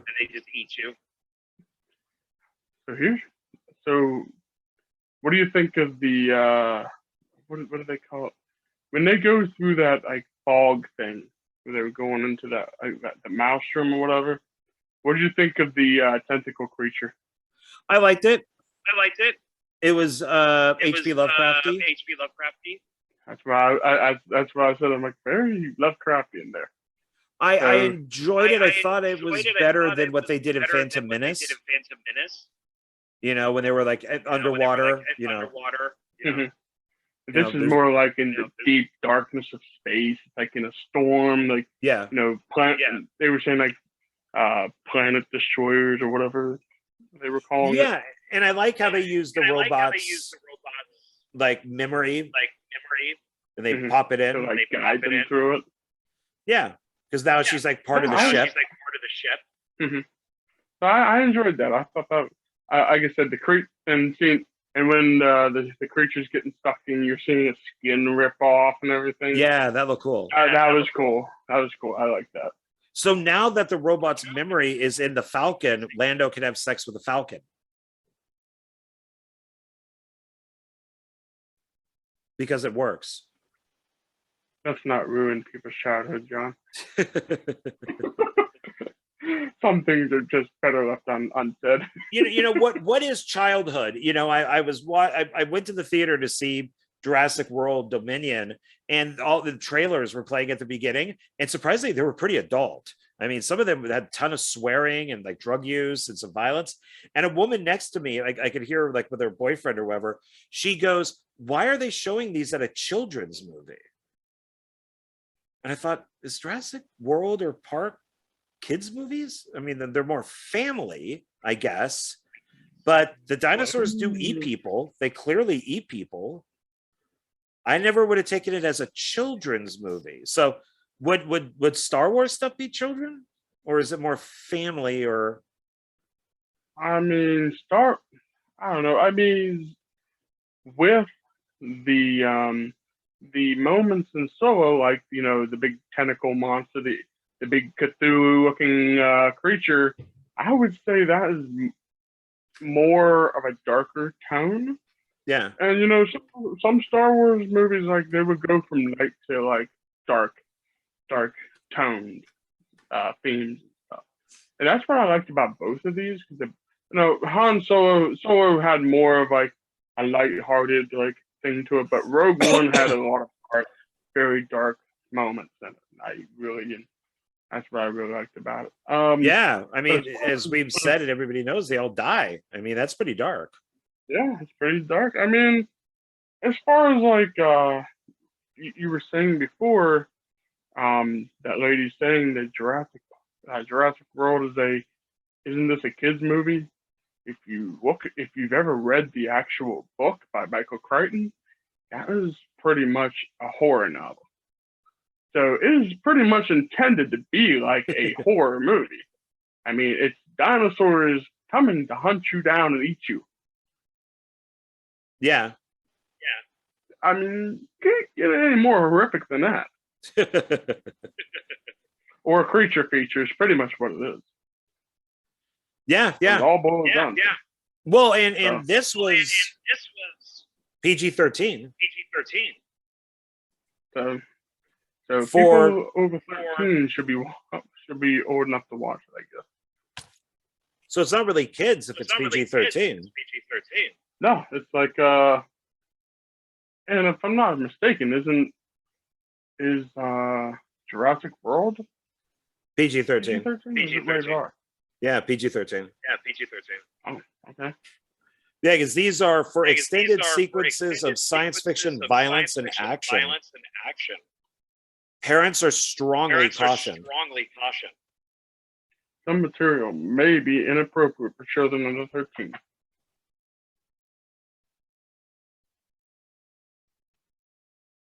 Yeah, so I don't think any of this stuff is kids. Not really.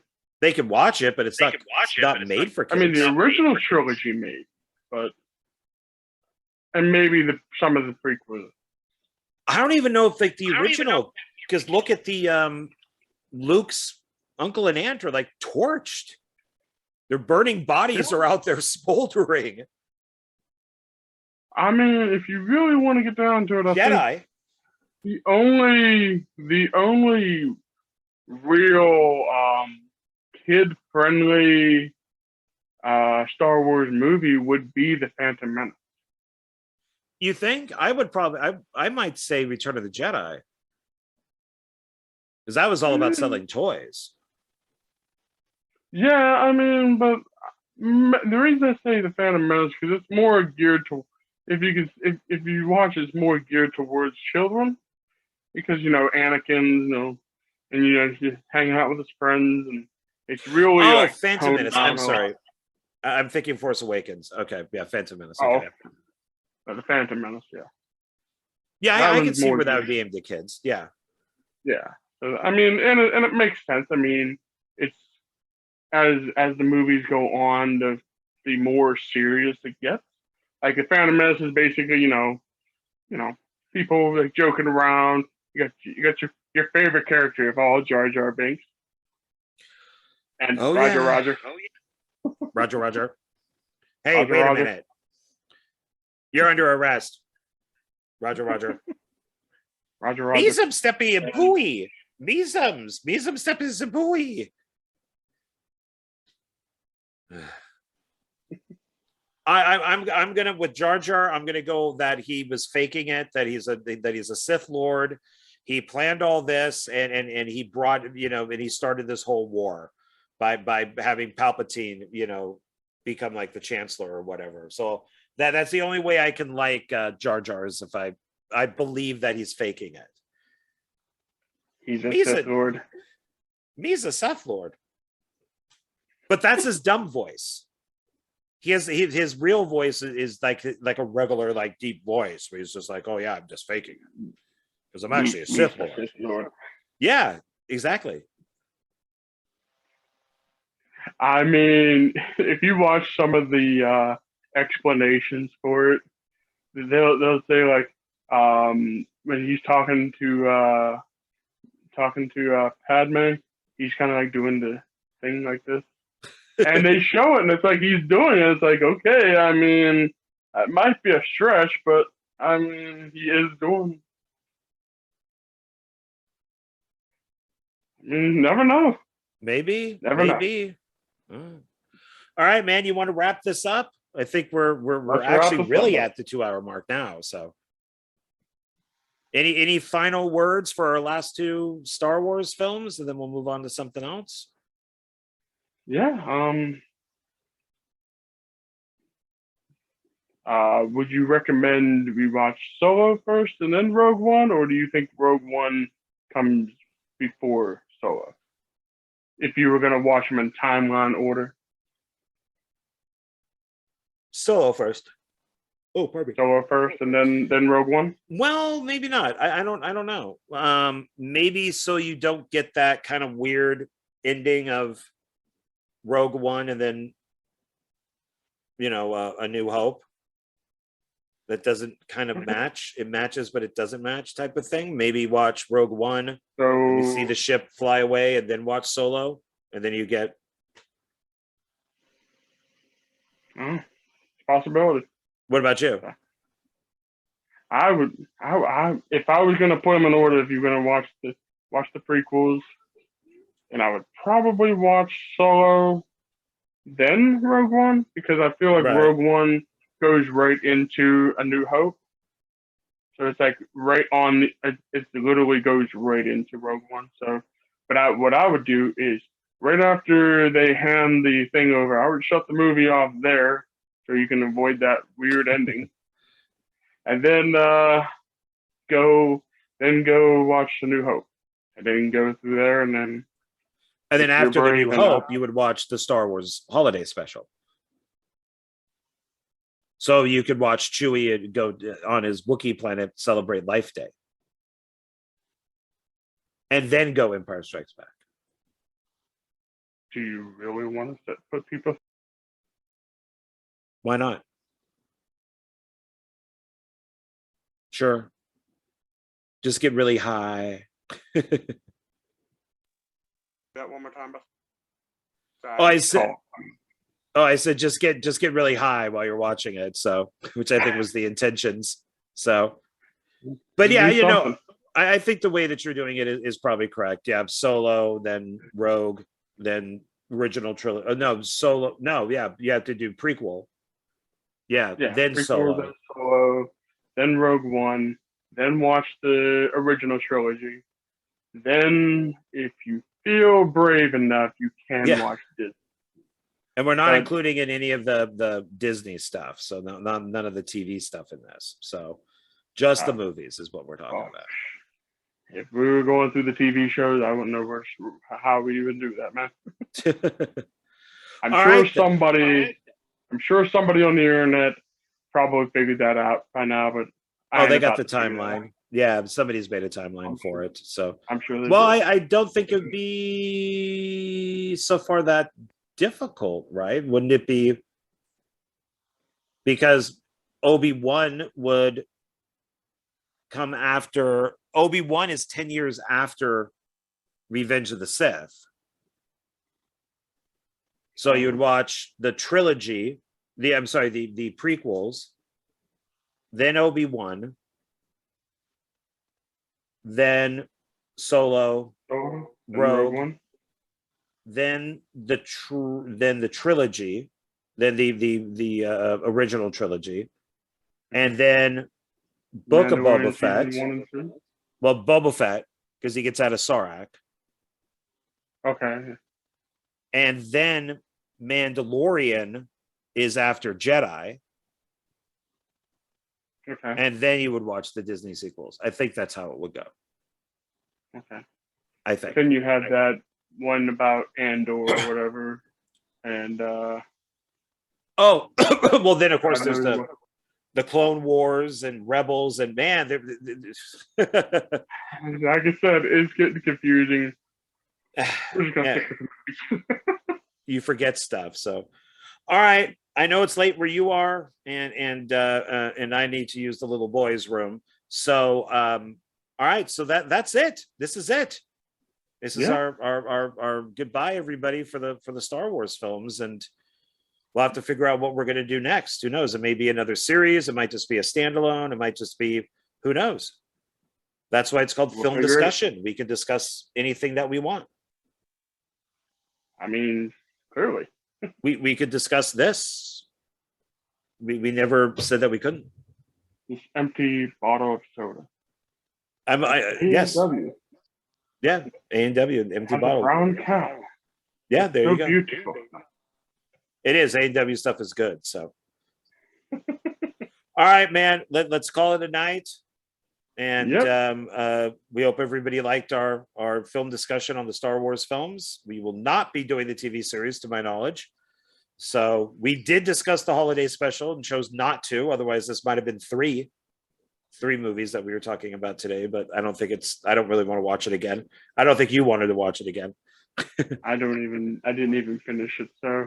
Oh, that's right. I sent you the link to it. I couldn't sit through the annoying people, the annoying family. Yeah, the only good thing about that is the Boba Fett, the cartoon of Boba Fett. That was like our introduction to him before Empire. So that was the only cool thing. So, but then if you like Boba Fett in this, then just go watch the animated film called Wizards, and that's kind of the same thing. Much better movie. So, all right, everybody, we're gonna say good night, and we'll see you on the next one. Okay. All right. Bye, everybody. Bye. Bye. Be good to everybody. Bye. Bye. Don't watch the Disney sequels. Bye. All right, here we go.